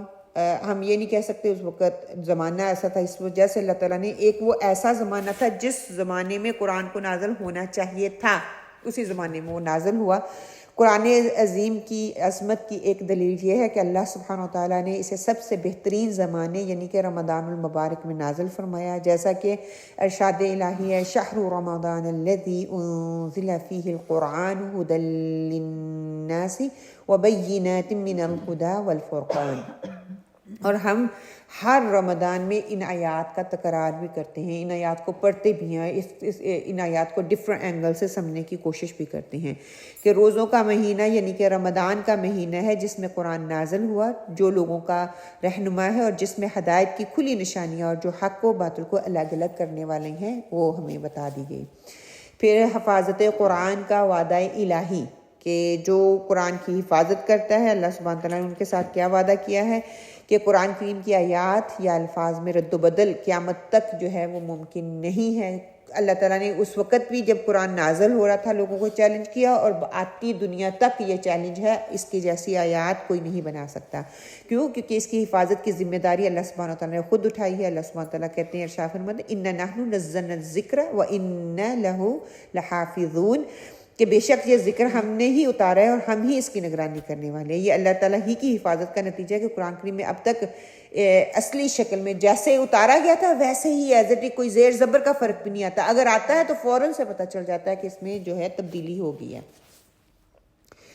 ان الذین کفروا بالذکر لما جاءہم وانہ کتاب عزیز لا یأتیہ الباطل من بین یدیہ ولا من خلفہ تنزیل من حکیم حمید۔ حامیم سجدہ کی آیات ہیں۔ ان لوگوں نے نصیحت کو نہ مانا جب وہ ان کے پاس آئی، اور یہ تو ایک عالی رتبہ کتاب ہے، اس پر جھوٹ کا دخل نہیں آگے سے نہ پیچھے سے، اور یہ دانا اور خوبیوں والے اللہ کی اتاری ہوئی کتاب ہے کہ اس میں کوئی فحش بات یا کوئی ایسی بات نہیں ہے کہ جو اس میں داخل ہو سکتی ہے اللہ تعالیٰ، کیونکہ اللہ کی تعالیٰ کی نگرانی میں ہے۔ پھر اسی طرح اللہ سبحانہ تعالیٰ سورہ یونس میں فرماتے ہیں یا ایھا الناس قد جاءتکم موعظۃ من ربکم وشفاء لما فی الصدور وہدی ورحمۃ للمؤمنین۔ اے لوگو تمہارے پاس تمہارے رب کی طرف سے ایسی چیز آئی ہے جو نصیحت ہے، اور دلوں میں جو روگ ہیں ان کے لیے شفا ہے، اور رہنمائی کرنے والی ہے، اور رحمت ہے ایمان والوں کے لیے۔ اچھا، قرآن کی نصیحت کیا ہے؟ ہمیں اس سے کیا نصیحت ملتی ہے؟ وہ واعظ، وہ بات جس سے دل نرم ہوتے ہیں۔ قرآن کی بات پڑھتے ہیں تو قرآن دلوں پہ اثر کرتی ہے تو اس سے دل نرم ہو جاتے ہیں، اس کی یہ واعظ ہمیں پہنچتی ہے۔ اور دوسرا کیا ہے کہ اعلیٰ سے اعلیٰ بات اگر وہ اچھے انداز میں نہیں بتائی جا رہی تو وہ کوئی اثر ہی نہیں کرتی۔ جتنی بھی اچھی عام حالات میں دیکھ لیں، بہترین بات کر رہے ہوتے ہیں، صحیح بات کر رہے ہو، موقع محل کے حساب سے کر رہے ہوتے ہیں، لیکن انداز صحیح نہیں ہے، طریقہ صحیح نہیں ہے تو وہ اثر نہیں کرے گی۔ اگر وہی بات انداز اچھا ہے، ماحول اچھا ہے اور طریقے سے کی جا رہی ہے، وہ دوسروں کے دلوں پہ اثر ڈالتی ہے۔ یہی انداز بیاں قرآن کا ہے۔ زمین کی مثال آپ دیکھ لیں کہ جو زمین ہوتی ہے کتنی جو نرم ہوتی ہے اس کے اندر سے اتنی ہی فصل اچھی نکلتی ہے، جو سخت ہوتی ہے۔ حدیث کا مفہوم بھی ہے نا کہ قرآن جو ہے 3 قسم کے دلوں پہ اترتا ہے۔ ایک وہ ہوتا ہے جو بنجر ہوتا ہے، جس میں صرف گھاس پھوسی کچھ بھی کوئی فائدہ نہیں اس پہ ہوتا، اور ایک وہ نرم ہوتی ہے جو ایک بنجر کائنڈ کی زمین ہوتی ہے، وہ پانی تو جمع کر لیتی ہے، وہ علم تو لے لیتا ہے، اس سے خود فائدہ نہیں اٹھاتا لیکن دوسروں کو فائدہ دینے والی بن جاتی ہے. ایک ایسی زمین ہے جو کہ خود بھی نرم ہوتی ہے اور دوسروں کو بھی نرم کرتی ہے, خود بھی فائدہ اٹھاتی ہے, دوسروں کو بھی فائدہ اٹھاتی ہے. تو قرآن کا بھی نزول اسی طرح کے 3 قسم کے لوگوں پہ ہوتا ہے, جو خود سے فائدہ اٹھاتے ہیں اور دوسروں کو بھی دیتے ہیں, جو خود تو فائدہ نہیں اٹھاتے لیکن دوسروں کو فائدہ دیتے ہیں, اور تیسرا ایسا علم آ رہا ہے جا رہا ہے, آ رہا ہے جا رہا ہے, جو آج کل ہو رہا ہے. کوئی عمل میں دور دور تک نظر نہیں آتا, جب دل کیا اس کو ڈھال لیا, جب دل کیا اس کو چھوڑ دیا, جب دل کیا یہ اب دین کا حصہ ہے, جب دل کیا چھوڑ دیا کہ یہ دین کا حصہ نہیں ہے. یہ قرآن شفا کب بنتا ہے؟ جب دلوں میں جذب ہوتا ہے تو دلوں کے لیے شفا بن جاتا ہے, دلوں کے لیے خیر بن جاتا ہے, دلوں کے لیے کہتے ہیں نا وہ تقویت اور وہ شفا کا باعث بن جاتا ہے. اور مسلمانوں نے اس قرآن کو نہ نصیحت کے لیے استعمال کیا, نہ تزکیے کے لیے استعمال کیا, جبکہ یہ قرآن دلوں کی سختی کو دور کرنے کے لیے اتارا گیا تھا. اگر میرے دل سخت ہیں تو مجھے قرآن کے ساتھ جڑنا ہوگا, قرآن کو پڑھنا ہوگا تاکہ میرے دلوں کی سختی دور ہو. سینوں کے روگ کون کون سے ہیں؟ یہ قرآن جو ہے وہ سینوں کے روگوں کو دور کرنے کا ذریعہ ہے. ہمارے سینوں میں کون کون سے روگ ہیں؟ بغض, حسد, کینہ, تکبر, غیبت, چغلی, جھوٹ, بہتان, مطلب کہ ساری گندی چیزیں جو ہیں ہمارے سینوں میں پنپ رہی ہیں, اور ہم کہہ رہے ہیں کہ ہم قرآن پڑھنے پڑھانے والے لوگ ہیں. تو پھر صفائی کہاں سے ہو؟ جتنا میرا تعلق مضبوط ہوگا ویسے ویسے یہ میرے سینے کے اندر جو گندگیاں ہیں نا یہ نکلتی جائیں گی. مولانا احسن اصلاحی قرآن کی عظمت کا اعتراف کرتے ہوئے کہتے ہیں کہ قرآن مجید کو ایک اعلیٰ اور بدتر کلام مان کر اس کو سمجھنے کی کوشش کی جائے. اگر دل میں قرآن مجید کی عظمت اور اہمیت نہ ہو تو آدمی اس کے حقائق اور معارف کے دریافت کرنے پر محنت صرف نہیں کر سکتا. اگر اس کا پتہ ہوگا, دیکھیے میرے پاس کتاب پڑھی ہوئی ہے, اگر مجھے پتہ ہے اس کا رائٹر کون ہے, اس کے اندر ہوگا کیا, میں کنٹینٹ پڑھتی ہوں نا, تو پھر دل کرتا ہے کہ میں اس کو پڑھوں. حتیٰ کہ ہمیں بتا دیا یہ اللہ کی کتاب ہے, جبرائیل علیہ السلام پر اتری, آپ صلی اللہ علیہ وسلم بہترین ہستی جو اس دنیا میں اللہ تعالیٰ نے جس کو نازل کیا وہ آپ صلی اللہ علیہ وسلم جس کو پیدا کیا, اور اس پہ اتاری گئی یہ قرآن, اور وہ کتاب ہم پڑھ رہے ہیں.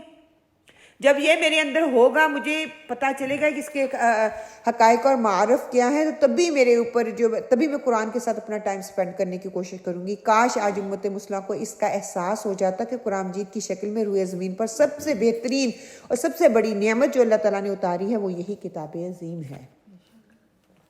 یہ کون کہہ رہے ہیں؟ مولانا امین احسن اصلاحی, جنہوں نے قرآن کے حوالے سے اتنی اپنی خدمات جو ہیں وہ دی ہیں, کہ جو قرآن کے ساتھ جڑنے والے ہیں, قرآن کے ساتھ اپنا ٹائم سپینڈ کرنے والے ہیں, ان کو دیکھیں یہ ایک ایسا معجزہ ہے.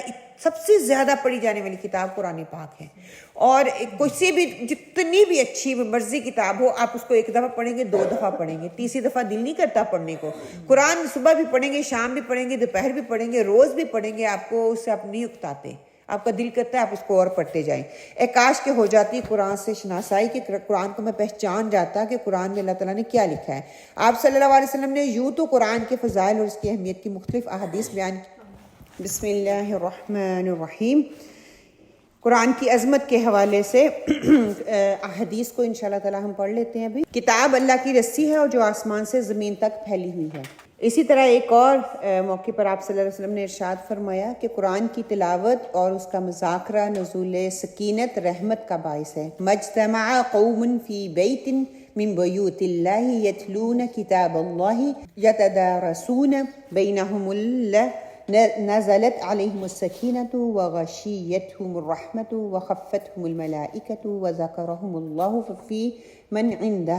یہ ابھی حدیث میں نے اس سے پہلے بھی آپ کو پڑھ کے یہ سنائی ہے کہ جو اللہ کی کتاب کے لیے اکٹھے ہوتے ہیں ان پہ کس طرح سے سکینت آتی ہے. اسی طرح حضرت علی رضی اللہ تعالیٰ کے حوالے سے ایک حدیث نقل ہوتی ہے. وہ فرماتے ہیں کہ ان علی قال قال رسول اللہ صلی اللہ علیہ وسلم خیر الدواعی القرآن, کہ آج اس امت کی مثال اس پیاسے کی سی ہو گئی ہے جس کے پڑوس میں میٹھا چشمہ بہہ رہا ہے, مگر وہ اس چشمے سے سراب ہونے کی بجائے گندے پانی سے اپنا پیٹ بھرنا چاہتے ہیں. کہ قرآن کو پڑھنا ایک ایسے میٹھے چشمے کی طرح ہے جو کہ ہمارے لیے تقویت کا باعث ہوتی ہے, جس سے ہمیں برکتیں ملتی ہیں, جس سے ہماری زندگیاں سنور جاتی ہیں. لیکن انسان ایسا ہے کہ وہ اس چشمے کو چھوڑ کر گندے پانی کی طرف جانا چاہتا ہے, گندا پانی پینا چاہتا ہے. اسی موقع پر نبی کریم صلی اللہ علیہ وسلم کی وصیت کو ہم وقت یاد رکھنے کی ضرورت ہے. اسمعوا منی تعیشو کہ میری بات غور سے سنو. یہ باتیں غور و خوض کرنے والی ہیں, غور سے سننے والی ہیں.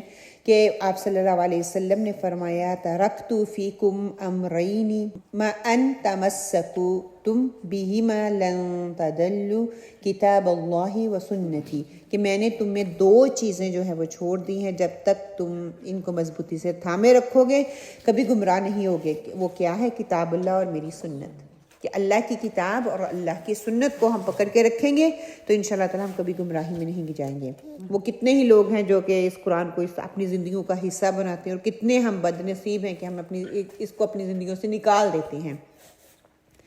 پھر ایک جگہ پہ آپ صلی اللہ علیہ وسلم نے فرمایا خیرکم من تعلم القرآن وعلمہ, تم لوگوں میں سے بہتر وہ ہے جو قرآن کو سیکھے اور دوسروں کو سکھائے. یہ ہم بچپن سے پڑھتے آ رہے ہیں یہ والی حدیث. ابن مسعود سے روایت ہے, وہ فرماتے ہیں کہ اللہ نے سیدھی راہ کی مثال بیان کی. راستے کے دونوں طرف یعنی کہ دونوں اطراف دیواریں, اور دیواروں میں دروازہ کھلے ہوا ہے. 2 دیواریں اور اس کے درمیان میں ایک دروازہ ہے, اور دروازوں کے اوپر پردے پڑے ہوئے ہیں. راستے کے سرے پر پکارنے والا پکارتا ہے کہ راستے میں سیدھے رہو اور ٹیڑھے راستے پر نہ چلو. اس پکارنے والے کے ساتھ ایک اور پکارنے والا پکارتا ہے. جب انسان ارادہ کرتا ہے کہ ان دروازوں میں سے کوئی کھولے تو پکارنے والا پکارتا ہے افسوس ہے تجھ پر, اس کو مت کھول, اگر تو اس کو کھولے گا تو اس میں داخل ہو جائے گا. پھر آپ صلی اللہ علیہ وسلم نے اس میں وضاحت کی کہ راہ سے مراد اسلام ہے, کھلے دروازوں سے مراد حرام کی ہوئی چیزیں ہیں جو کہ کھلے عام ہمارے سامنے آتی ہیں. بار بار روکا جاتا ہے یہ کام نہیں کرو, لیکن ہم پھر بھی زبردستی, کیوں کہ سارے کر رہے ہیں ہم بھی کرتے ہیں, تو کیا کرتے ہیں وہ اپنے اندر اس کو داخل ہو جاتے ہو. جب دروازہ کھولتے ہیں تو کیا ہوتا ہے, ہم اس چیز کے اندر چلے جاتے ہیں. اور لٹکے ہوئے پردوں سے مراد اللہ کی حدود ہیں, اور پکارنے والا جو راستے کے سرے پر کھڑا ہوا ہے وہ قرآن ہے. اور دوسرے پکارنے والے سے مراد جو اس کے اوپر ہیں, یعنی کہ وہ اللہ تعالیٰ کی طرف سے ہر مومن کے دل میں نصیحت دینے والا ہوتا ہے, کہ جو دوسروں کو بتانے والا ہوتا ہے یا پکارنے والا ہوتا ہے کہ دین کے راستے کی طرف آؤ. کتنی خوبصورت مثال دی ہے نا, سبحان اللہ. کہ واقعی ایسا ہے کہ ہم دونوں دیواریں ہماری سائڈ پہ ہیں, ان کے اندر دروازے ہیں اور خوبصورتیاں آتی ہیں جو ہمیں اپنی اٹریکشن کی طرف کھینچتی ہیں. اور کیا یہ اٹریکشن دور, وہی بالکل یاد رکھیں کہ دور جا کے ہم جب دیکھتے ہیں وہ پانی آ رہا ہوتا ہے تو کیا ہوتا ہے, وہ ہمیں ایسے لگتا ہے جیسے وہ پانی ہے, لیکن پانی نہیں, وہ ریت ہوتا ہے نا, جس کو سرائے ہم بولتے ہیں.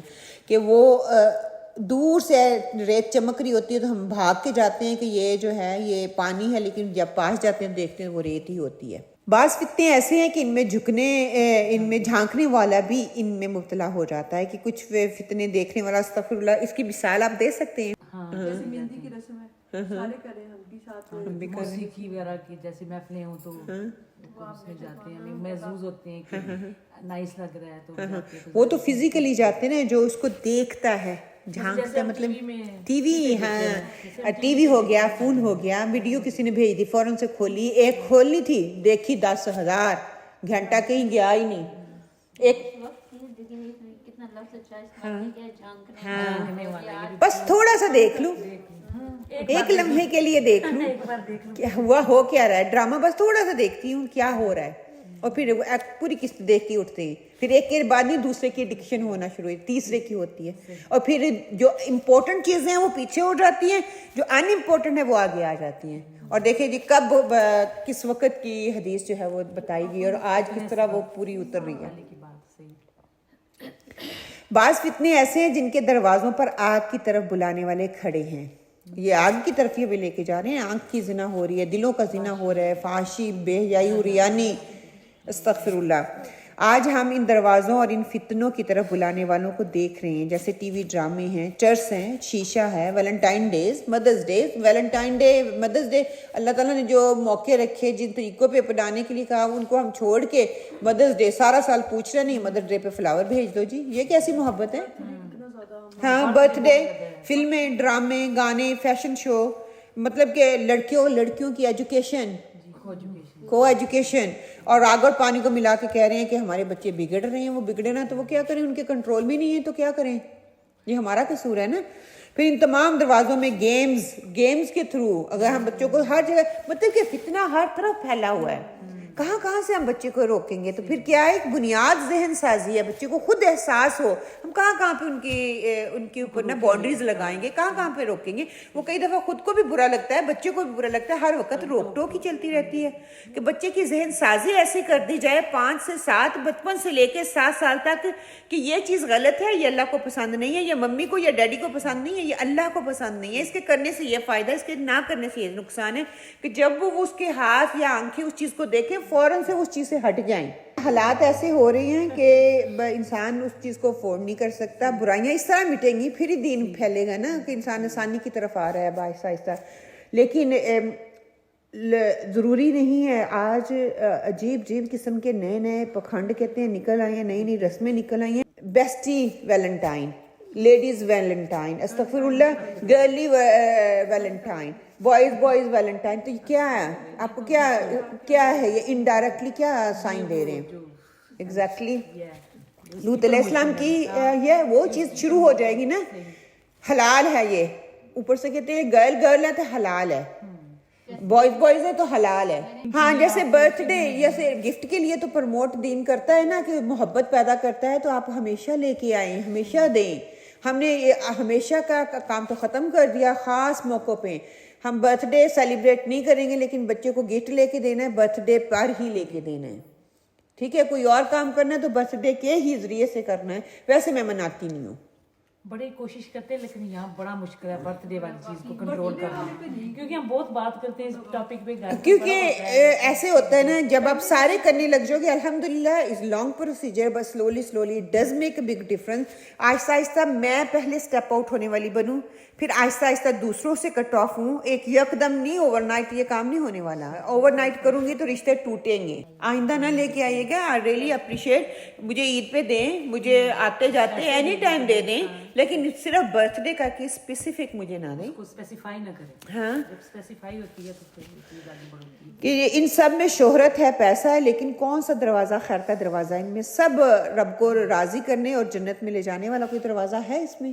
سارے کے سارے آپ کو جہنم میں لے کے جانے والے دروازے ہیں، کوئی ایسا دروازہ نہیں۔ اور اس آج کے دور میں یہ ساری چیزیں جو ہیں نا یہ ریالٹی سے ہیں، کوئی بھی ایسا ایک کام جو کہہ دیں کہ اس میں سے خیر کا کام ہے اور ہم کرتے ہیں اور بڑے ہمے دعوے سے ہم کرتے ہیں، خیر کے کام کرنے کی تو ہمارے اندر ہمت ہی نہیں ہے، صحیح ہونے کے باوجود میں وہ ہمت نہیں کر پاتی۔ میرے اندر ایمان کا جو منیمم لیول کا گیا نا، ہاتھ سے بھی نہیں روکو، زبان سے بھی نہیں روکو، دل سے بھی نہیں میں روکتی، ان کا حصہ بن جاتی ہوں کہ ان کو خوش کرنے کے لیے، کہ میں ان کو خوش کر دوں، کیا وہ خوش ہو جاتے ہیں؟ انہوں نے گلہ پھر بھی کر ہی دینا ہے، تو بیٹر نہیں ہے اللہ کی حدود کو نہ توڑا جائے، انہوں نے گلہ کرنا ہے تو کرنے دو، مجھے محبت نہیں ہے تو نہیں ہے، کسی کو کہنے سے مجھے میری محبت کو شو کرنا ہے، غائباً ان کے لیے دعائیں کریں اور اپنے لیے دعائیں کریں، یہ بہترین دعا ہے۔ کیوں میں کسی کو دکھا کے محبت کا اظہار کر رہی ہوں؟ کیوں میں بتانا چاہتی ہوں کہ ہاں اس دن آپ بورن ہوئے تھے تو اس دن یہ آپ کی برتھ ڈے ہے، آپ ہم خوشی منا رہے ہیں یا ہم غمی منا رہے ہیں؟ ہم موت کے قریب جانے کی خوشی کر رہے ہیں، 70 ہو گئے ہیں، 90 ہو گئے ہیں، مطلب کہ موت کے قریب جا رہے ہیں تو اس کے لیے خوشیاں آپ کو سوچ رہی ہیں کہ میں نے اپنے 70 سال کہاں گزارے، اللہ کے سامنے میں نے حاضر ہونا ہے، اللہ کے سامنے جواب دہی کرنی ہے میں نے۔ وہ ماں باپ وہاں پہ کمزور پڑ جاتے ہیں، غلط انٹینشن، غلط طریقے سے، چلو پاس تو بیٹھے ہوئے ہیں، کتنی غلط بات ہے نا، یہ جذبات سے بچے کھیل رہے ہیں۔ قرآن ہماری سفارش کب کرے گا؟ قیامت کے روز کے قرآن مجید اہل قرآن کی بخشش کے لیے سفارش کرے گا۔ صحیح مسلم اور مسند احمد کی حدیث ہے، کہتے ہیں کہ قرآن پڑھا کرو، قیامت کے روز یہ اپنے پڑھنے والوں کے لیے سفارشی بن کے آئے گا، جتنا ہو سکتا ہے اس کا جو ہے اس کو پڑھیں۔ پھر قرآن کی پیروی میں نجات ہے، کیسے کہ آپ صلی اللہ علیہ وآلہ وسلم نے فرمایا، آگاہ رہو میں تمہارے درمیان 2 اہم چیزیں چھوڑے جا رہا ہوں، ان میں سے ایک اللہ کی کتاب ہے جو اللہ کی رسی ہے، جو اس کی پیروی کرے گا ہدایت پر رہے گا، اور جو اسے چھوڑ دے گا وہ گمراہ ہو جائے گا۔ آج دیکھ لیں پھر آج ہمارا کیا مقام ہے ایز اے امت مسلمہ، یا باہر جو فتنہ پھیل رہا ہے، قرآن کو چھوڑنے کی وجہ سے ہمارا کوئی مقام نہیں ہے۔ ایک بہترین امت تھے لیکن قرآن کو چھوڑا تو ذلیل ہو گئے، ذلیل و خوار ہو کے زندگی گزار رہے ہیں اور اسی میں اپنی شان سمجھ رہے ہیں۔ زندگی ایک امتحان کا وقفہ ہے، طویل زندگی کا پہلا حصہ ہے اور سب سے قیمتی حصہ، جس کے بعد ہم واپس اپنے گھر جائیں گے۔ اور یہاں پر رہتے ہوئے ہمیں مال کی نہیں بلکہ اعمال کی کمائی کرنی ہے، اور یہی آخرت کی کرنسی ہے. ہمارے نیک اعمال آخرت کی کرنسی ہیں. دنیا میں رہتے ہوئے ہم کہتے ہیں نا بینک بیلنس کو بڑھا لیں، اور آخرت کا بینک بیلنس ہماری نیکیاں ہیں. نیکی کر لینا آسان ہے، نیکی پر استقامت دکھانا، نیکی کو سنبھال کر کے رکھنا یہ مشکل کام ہے. نیکی کرنا بہت آسان ہے. ابھی میں آپ کو اس کو کہوں گی فلاں چیریٹی کے لیے چندہ اکٹھا کرنا ہے، آپ دے دیں گے فوراً سے، لیکن اس کو قائم رکھنا اور اس پہ استقامت دکھانا یہ مشکل ہے. شیطان فوراً سے کہے گا باہر نکلے دوسرے کو بتاؤ میں اتنے پیسے دے آئی ہوں، یا میں ہمیشہ مطلب کہ وہ کروائے گا بات ایسے کہ آپ کی انٹینشن نہیں ہوگی، انڈائریکٹلی کروا کے وہ ضائع کروا دیتا ہے. پانی اب یہ پڑا ہوا ہے نا، اچانک سے ہاتھ لگ جائے گا، چلا گیا، میں نے انٹینشن نہیں کیا لیکن وہ گر گیا. ایسے شیطان کرواتا ہے. وہ نہیں چاہتا کہ ہم نیکیوں پہ استقامت دکھائیں، ہم نیک کام کرتے رہیں. وہ ہمیں نیچا دکھانے کی کوشش کرے گا. کیوں؟ کیونکہ وہ چاہتا ہے ہم بھی اس کے ساتھ جہنم میں اسی کے ساتھ جائیں. لیکن یہ ہم نے شعوری زندگی گزاریں گے تو ہمیں غصہ کرنے سے پہلے سمجھ آ جائے گا، کسی کو جتانے سے پہلے ہمیں سمجھ آ جائے گا کہ یہ کام میں نے نہیں کرنا، یہ کرنا برا ہے. الذي خلق الموت والحیات لیبلوکم ایکم احسن عملا وهو العزیز الغفور، کہ جس نے موت اور حیات کو پیدا کیا، اس لیے پیدا کیا تمہیں آزمائے کہ تم میں اچھے کام کون کرتا ہے، اور وہ غالب اور بخشنے والا ہے. ایسے نہیں ہمیں چھوڑ دیا کہ بس جاؤ اور زندگی گزار کے آ جاؤ. اللہ تعالیٰ ہمیں آزمائے گا، ہماری آزمائش ہوگی. آزمائش کیسی ہوگی وہ ہمارے ایمان پہ ڈپینڈ کرتا ہے. جتنا ایمان اعلیٰ درجے کا ہوگا ویسی آزمائش ہوگی. جتنا ہمارا ایمان تھوڑے درجے کا ہے ہمیں چھوٹے چھوٹے جھٹکے لگتے ہیں. جیسے جیسے ایمان بڑھتا جائے گا اتنی آزمائش بڑھتی جائے گی، کبھی میاں کی طرف سے، کبھی فیملی کی طرف سے، کبھی بچوں کی طرف سے، کبھی بیماری کی طرف سے. دیکھیے اچانک ہوتا ہے بندے کو، اچانک سے اتنی بڑی خبر مل جاتی ہے ایسی بیماری، مزی بیماری، آپ کا علاج نہیں ہے. یہ آزمائش ہے نا. اور کئی ہوتے ہیں کہ چھوٹی چھوٹی پہ گھبرا جاتی ہیں. اب بچے نے یہ کرنا شروع کر دیا، بچے نے یہ کرنا شروع کر دیا، اب میاں کی کمائی نہیں آ رہی تو اب یہ نہیں ہو رہا، تو اب وہ نہیں. چھوٹی چھوٹی جو جس پہ ہمارا اختیار نہیں ہے انہی چیزوں پہ ہم الجھے ہوئے رہتے ہیں، اور انہی چیزوں میں الجھا کے شیطان ہمیں نیکی کی طرف سے، اللہ کی قربت سے دور رکھتا ہے. زندگی کی کتاب، زندگی امتحان ہے تو کتاب بھی ہوگی. یقیناً قرآن اس میں امتحان کی کتاب ہے، اور نبی کریم صلی اللہ علیہ وسلم اس کے استاد ہیں، رہنما ہیں، مرشد ہیں. ہمیں بتا دیا گیا کہ زندگی میں کہ ہم کمرہ امتحان کہہ دیا گیا نا، کمرہ امتحان ہے تو کمرہ امتحان کے لیے بکیں بھی ہوتی ہیں، اس کی تیاری بھی کرنی پڑتی ہے، اس کا سلیبس بھی ہوتا ہے. قرآن ہمیں وہ سلیبس بتا دیا گیا. اس کے بتانے والا کون ہے؟ اس کا رائٹر اللہ سبحانہ و تعالیٰ ہے. اس کو بتانے والا، پریکٹیکلی کر کے دکھانے والے آپ صلی اللہ علیہ وآلہ وسلم ہے. بہترین انسان جو اللہ سبحانہ و تعالیٰ نے دنیا میں بھیجے. سورہ احزاب میں اللہ سبحانہ و تعالیٰ فرماتے ہیں لَقَدْ كَانَ لَكُمْ فِي رَسُولِ اللَّهِ أُسْوَةٌ حَسَنَةٌ لِمَنْ كَانَ يَرْجُو اللَّهَ وَالْيَوْمِ الْآخِرَ وَذَكَرَ اللَّهَ كَثِيرًا، کہ یقیناً تمہارے لیے رسول صلی اللہ علیہ وسلم بہترین نمونہ ہے ہر اس شخص کے لیے جو اللہ تعالیٰ کی اور قیامت کے دن کی توقع رکھتا ہے، بکثرت اللہ کو یاد کرنے والا ہے. کہ جو آپ صلی اللہ علیہ وسلم نے کیا ہم نے وہی کرنا ہے، جس سے آپ صلی اللہ علیہ وسلم نے روک دیا ہم نے اس سے رک جانا ہے. اور اگر اس کو نہ کریں گے، جو آپ صلی اللہ علیہ وسلم نے کیا ہے نہ کریں گے تو پھر تباہی اور بربادی ہے. کر لیں گے تو ہمارے لیے دنیا میں بھی کامیابی اور آخرت میں بھی. دنیا میں غلبہ اور عروج پانے کے لیے ہمیں کرنا کیا ہوگا کہ دنیاوی غلبہ اور عروج قرآن کریم پر عمل کرنے والوں کو دنیا میں غلبہ اور عروج حاصل ہوگا، جس کی دلیل ہمیں مسلم اور سنن ابی ماجہ کی حدیث بتاتی ہے. حضرت عمر رضی اللہ تعالیٰ فرماتے ہیں کہ آگاہ رہو تمہارے نبی محمد صلی اللہ علیہ وسلم نے ارشاد فرمایا بے شک اللہ تعالیٰ اس کتاب کے ذریعے بعض لوگوں کو غلبہ اور عروج عطا فرماتا ہے اور بعض لوگوں کو ذلیل اور رسوا کر دیتا ہے. جو اس کو ماننے والے ہوں گے، اس پہ عمل کریں گے، وہ غلبہ پا جائیں گے، وہ پوری دنیا پہ حکومت کریں گے. اور جو نہیں اس کو چھوڑ دیں گے، دوسروں کی نکالی کریں گے، دوسروں کے پیچھے پڑ جائیں گے تو وہ ذلیل اور خوار ہو کے رہ جائیں گے. اور اس کی بہترین مثال ہم دیکھ رہے ہیں. پھر فرشتوں کا ساتھ مل جانا، سہولت کے ساتھ قرآن مجید کی تلاوت کرنے والا قیامت کے روز قرآن مجید لکھنے والے معزز فرشتوں کے ساتھ ہوگا. اور اٹک اٹک کر مشقت سے پڑھنے والے کو تلاوت کا دوہرا ثواب ملتا ہے. مسلم بخاری سنن ابو داؤد اور ابن ماجہ میں حضرت عائشہ رضی اللہ عنہا ارشاد فرماتی ہیں، کہتی ہیں کہ رسول صلی اللہ علیہ وسلم نے فرمایا، قرآن مجید کی تلاوت میں مہارت رکھنے والا شخص لکھنے والے عزت دار فرشتوں کے ساتھ ہے، اور وہ شخص جو تلاوت کرنے میں اٹکتا اور دقت محسوس کرتا ہے اس کے لیے دوہرا اجر ہے۔ جیسے ہم تلاوت کے لیے آتے ہیں نا، تجوید کے لیے آتے ہیں، کئیوں کو مخارج کی مشکل پیش آ رہی ہے، کئی اٹک اٹک کے پڑھتے ہیں، کئیوں کی زبان میں روانی نہیں ہے، تو وہ کیا ہے، ان کو ڈبل اجر ہے، کیونکہ ان کی مشقت زیادہ ہے، وہ زیادہ محنت کر رہے ہیں۔ ایک ہے برتھ بورن انٹیلیجنٹ بندہ ہوتا ہے، اس کی آواز بھی اچھی ہے، اس کا پروناؤنسیشن بھی اچھا ہے، اس کا یہ نہیں کہ اس کو اس کا اجر نہیں ملے گا، اجر ملے گا، لیکن اس کی محنت کم ہے تو اس کا اجر بھی کم ہوگا۔ دنیا میں بھی دیکھیں نا، جو محنت زیادہ کرتا ہے اس کو اس کا پھل زیادہ ملتا ہے، جو کم کرتا ہے اس کو اتنی تنخواہ دی جاتی ہے نا۔ تو اسی طرح جو محنت کر کے پڑھ لکھ جاتا ہے تو پھر اس کی بات ہی کیا ہے۔ تو قرآن کو جو پڑھتے ہیں پھر اس میں اٹکتے ہیں، اٹک اٹک کے پڑھتے ہیں، اس کے لیے کوشش کرتے ہیں، دن رات محنت کرتے ہیں، وہ اپنے دماغ میں رکھیں، ان کو ڈبل اجر مل رہا ہے۔ جب ہم پڑھ رہے ہوتے ہیں نا، کئی دفعہ کسی دوسرے بندے کا سوچتے ہیں، کہتے ہیں ماشاءاللہ کتنی پیاری آواز ہے، کتنا آسانی سے پڑھ لیتا ہے، پتہ نہیں ہے اس کی محنت کتنی ہے پیچھے لگائی ہوئی، دن رات ایک کر کے وہ محنت کر رہا ہے، قرآن کے ساتھ اپنا ٹائم گزار رہا ہے، تو پھر ہی اس کے اندر وہ اتنی خوبصورتی آ رہی ہے۔ اس کے ساتھ محبت کا تقاضا ہے نا، کسی چیز سے محبت کا تقاضا ہے تو اس کو کر کے دکھانا پڑتا ہے۔ یہ نہیں کہ مجھے آپ سے محبت ہے، جیسے ہمارے آج کل کے بچے کہتے ہیں آئی لو یو ممی، ادھر سے آیا آئی لو یو ممی، مجھے پانی پکڑانا ہے، یو گو گیٹ اٹ۔ یہ کیسی محبت ہے بھائی؟ مجھے کوئی چیز پکڑا دو، کہتے ممی آپ خود ہی جا کے لے لو نا، میں یہ کام کر رہا ہوں۔ خود بیٹھ کے کہتے ہیں پانی دیں۔ ہاں، کہ الٹا سسٹم چل رہا ہے۔ یہ قرآن عذاب قبر سے ہمیں کس طرح سے تحفظ کرتا ہے؟ عذاب قبر سے تحفظ کے لیے قرآن مجید کی تلاوت قبر میں میت کو عذاب سے محفوظ رکھتی ہے۔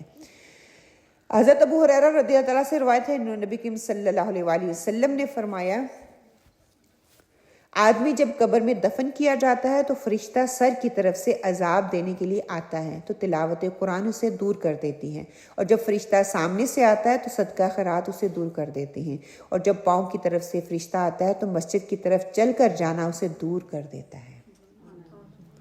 سبحان اللہ، کہ ہر طرف سے پروٹیکشن ہی پروٹیکشن ہے۔ اس قرآن کے راستے پر نکلیں گے تو دعائیں، فرشتے، اللہ تعالیٰ ان کا ذکر فرشتوں کے ساتھ کرتا ہے، اس سے بہتر محفل میں کرتا ہے، ہر چیز آپ کے لیے دعا میں لگ جاتی ہے، آپ کی زندگی سنور جاتی ہے، بچوں کی زندگی، آپ کے ساتھ رہنے والے لوگوں کی زندگی سنور جاتی ہے، دنیا اور آخرت آپ کی بن جاتی ہے۔ اللہ سبحانہ وتعالیٰ کتنا کریم ہے، اور ہم ہر نیکی کو، ہر اچھائی کو اپنے ہاتھوں سے دور کر رہے ہیں، صرف ایک چھوٹے سے فائدے کے لیے، دنیا کے لیے۔ دنیا کی چھوٹی سی مصیبت آ گئی، مجھے اب یہ پرابلم ہوگی، میں نہیں آ سکتی، بچے کا کوئی مسئلہ ہو گیا، میں اس وجہ سے نہیں آ رہی۔ اب کتنی آسانی سے ہم اس قرآن کو، ان نیکیوں کو، اس خیر کو اپنے ہاتھوں سے پیچھے کرتے ہیں۔ دیکھیں، کوئی کسی سے ملنے جائیں، کوئی آپ کو ہاتھ سے پیچھے کر دے تو ہمیں کتنی غیرت آتی ہے، ہم دوبارہ اس بندے سے ملنے کی کوشش نہیں کرتے کہ اس نے مجھے پیچھے کیا تھا، اس نے مجھے اچھے سے ملا نہیں ہے۔ یہ وہ رب ہے کہ بار بار کہتا ہے کہ تمہارے لیے نیکیوں کے دروازے کھلے ہیں، اس قرآن سے ہدایت جس نے لینی آؤ۔ تو اور اللہ تعالیٰ واحد ایک چیز ہی ہدایت ہی تو ہے، جو مانگے گا میں اس کو دوں گا، باقی ہر چیز بغیر مانگے ہمیں دے دی ہوئی ہے۔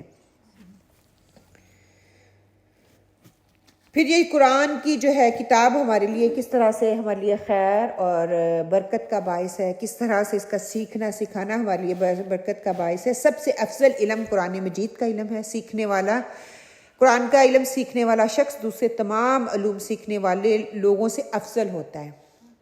کیوں؟ کیونکہ وہ اپنا ٹائم لگا رہا ہوتا ہے، اپنا وقت دے رہا ہوتا ہے۔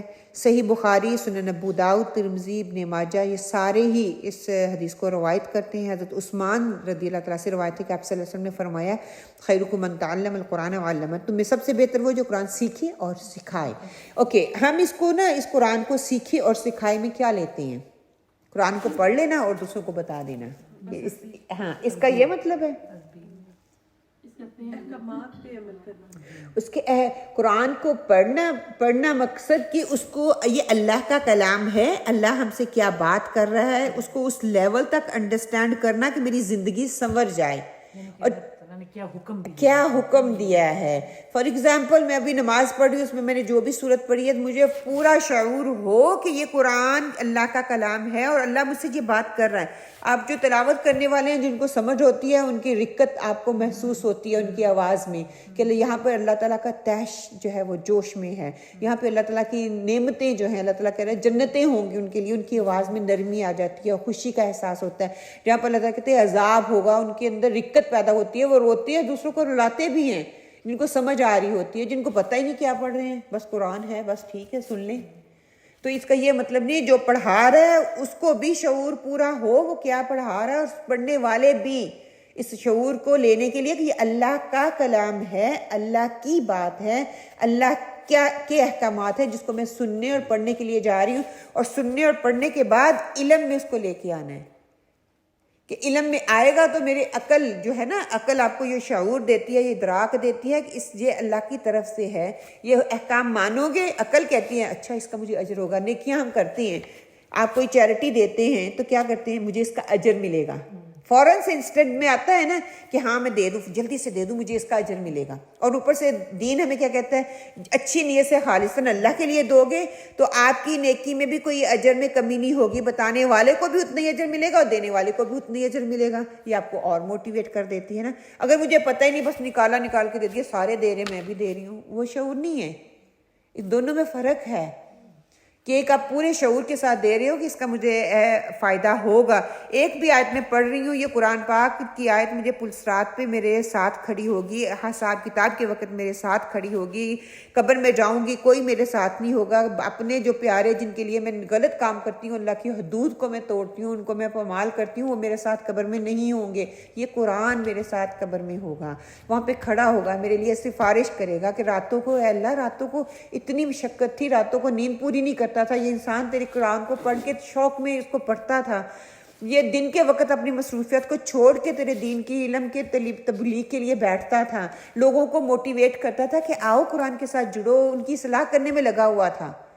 تو کہ اللہ تعالیٰ کہتے ہیں میں اس انسان کو, وہ تو بغیر کچھ کیے ہمیں اتنا نواز رہا ہے, جو اس کے دین کے لیے نکلتا ہے تو آپ کو کیا لگتا ہے اس کو کوئی ریوارڈ ہی نہیں ملتا, وہ ضائع ہو جائے گا؟ کبھی بھی وہ ضائع نہیں ہوگا. انسان اپنے آپ سے تہیہ کرے کہ اس دین کے لیے, چلو اس دین کو میں نے کچھ نہیں دینا, میں اپنے لیے تو کچھ کر جاؤں, اپنی نسلوں کے لیے تو کچھ کر جاؤں.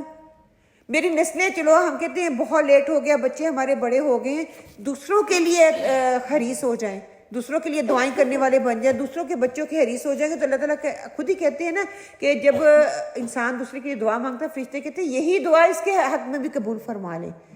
اگر میں دوسروں کے بچوں کے لیے حریص ہو کے ان کے لیے آگے بڑھوں گی تو میرے بچوں کو کیسے نہیں ہدایت اللہ تعالیٰ دے گا, کیسے ان کے دلوں میں نہیں ڈالے گا. اللہ سبحانہ وتعالیٰ ضرور ڈالیں گے. پھر یہ ہے کہ قرآن مجید سیکھنے کی عظمت اور فضیلت کے حوالے سے کہ راہ جنت آسان کر دیتا ہے. یہ قرآن جنت کا راستہ آسان ہو جاتا ہے. قرآن مجید کا علم سیکھنے کے لیے جو شخص گھر سے نکلتا ہے اللہ تعالیٰ اس کے لیے جنت کا راستہ آسان فرما دیتے ہیں. صحیح مسلم, سنن اربع اور صحیح ابن حبان اور مسند احمد میں آتا ہے, رسول صلی اللہ علیہ وسلم نے فرمایا جو شخص علم سیکھنے کے لیے سفر کرے اللہ تعالیٰ اس کے لیے جنت کا راستہ آسان فرما دیتے ہیں. کیوں کہ سفر مشقت کا ہے نا, اور علم کے لیے خالصتاً اللہ کے لیے کیا جا رہا ہے تو اللہ سبحانہ تعالیٰ اس کے لیے جنت آسان کر دیتے ہیں. علم یہ دنیاوی علم کے لیے نہیں, ہمارے بچے دیکھیں دنیا کے علم کے لیے کہاں کہاں چلے جاتے ہیں, ایک سے دوسری کنٹری تک جاتے ہیں.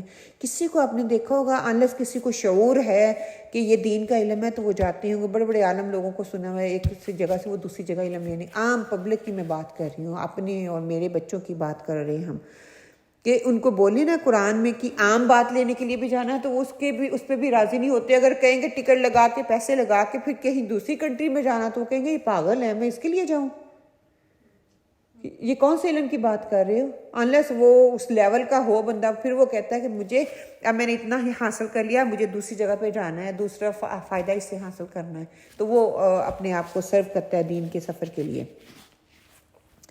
پھر درجات کی بلندی کا کیسے ذریعہ بنتا ہے, آپ صلی اللہ علیہ وسلم کا ارشاد ہے، حضرت ابو ہریرہ اس کو روایت کرتے ہیں، کہتے ہیں کہ آپ صلی اللہ علیہ وسلم نے فرمایا قیامت کے دن اللہ حافظ اور قاری سے کہے گا کہ قرآن مجید جس طرح دنیا میں ٹھہر ٹھہر کر پڑھتا تھا اسی طرح پڑھتا جا اور جنت کے درجات چڑھتا جا، تیرا مقام وہی ہوگا جہاں تیری آخری آیت ختم ہوگی۔ اب یہاں پہ اسکالرز اس کے دو معنی لیتے ہیں، ایک یہ کہتے ہیں کہ یہ حفظ والوں کے لیے خالصتاً کہا گیا ہے، جو قرآن کو حفظ کرتا ہے۔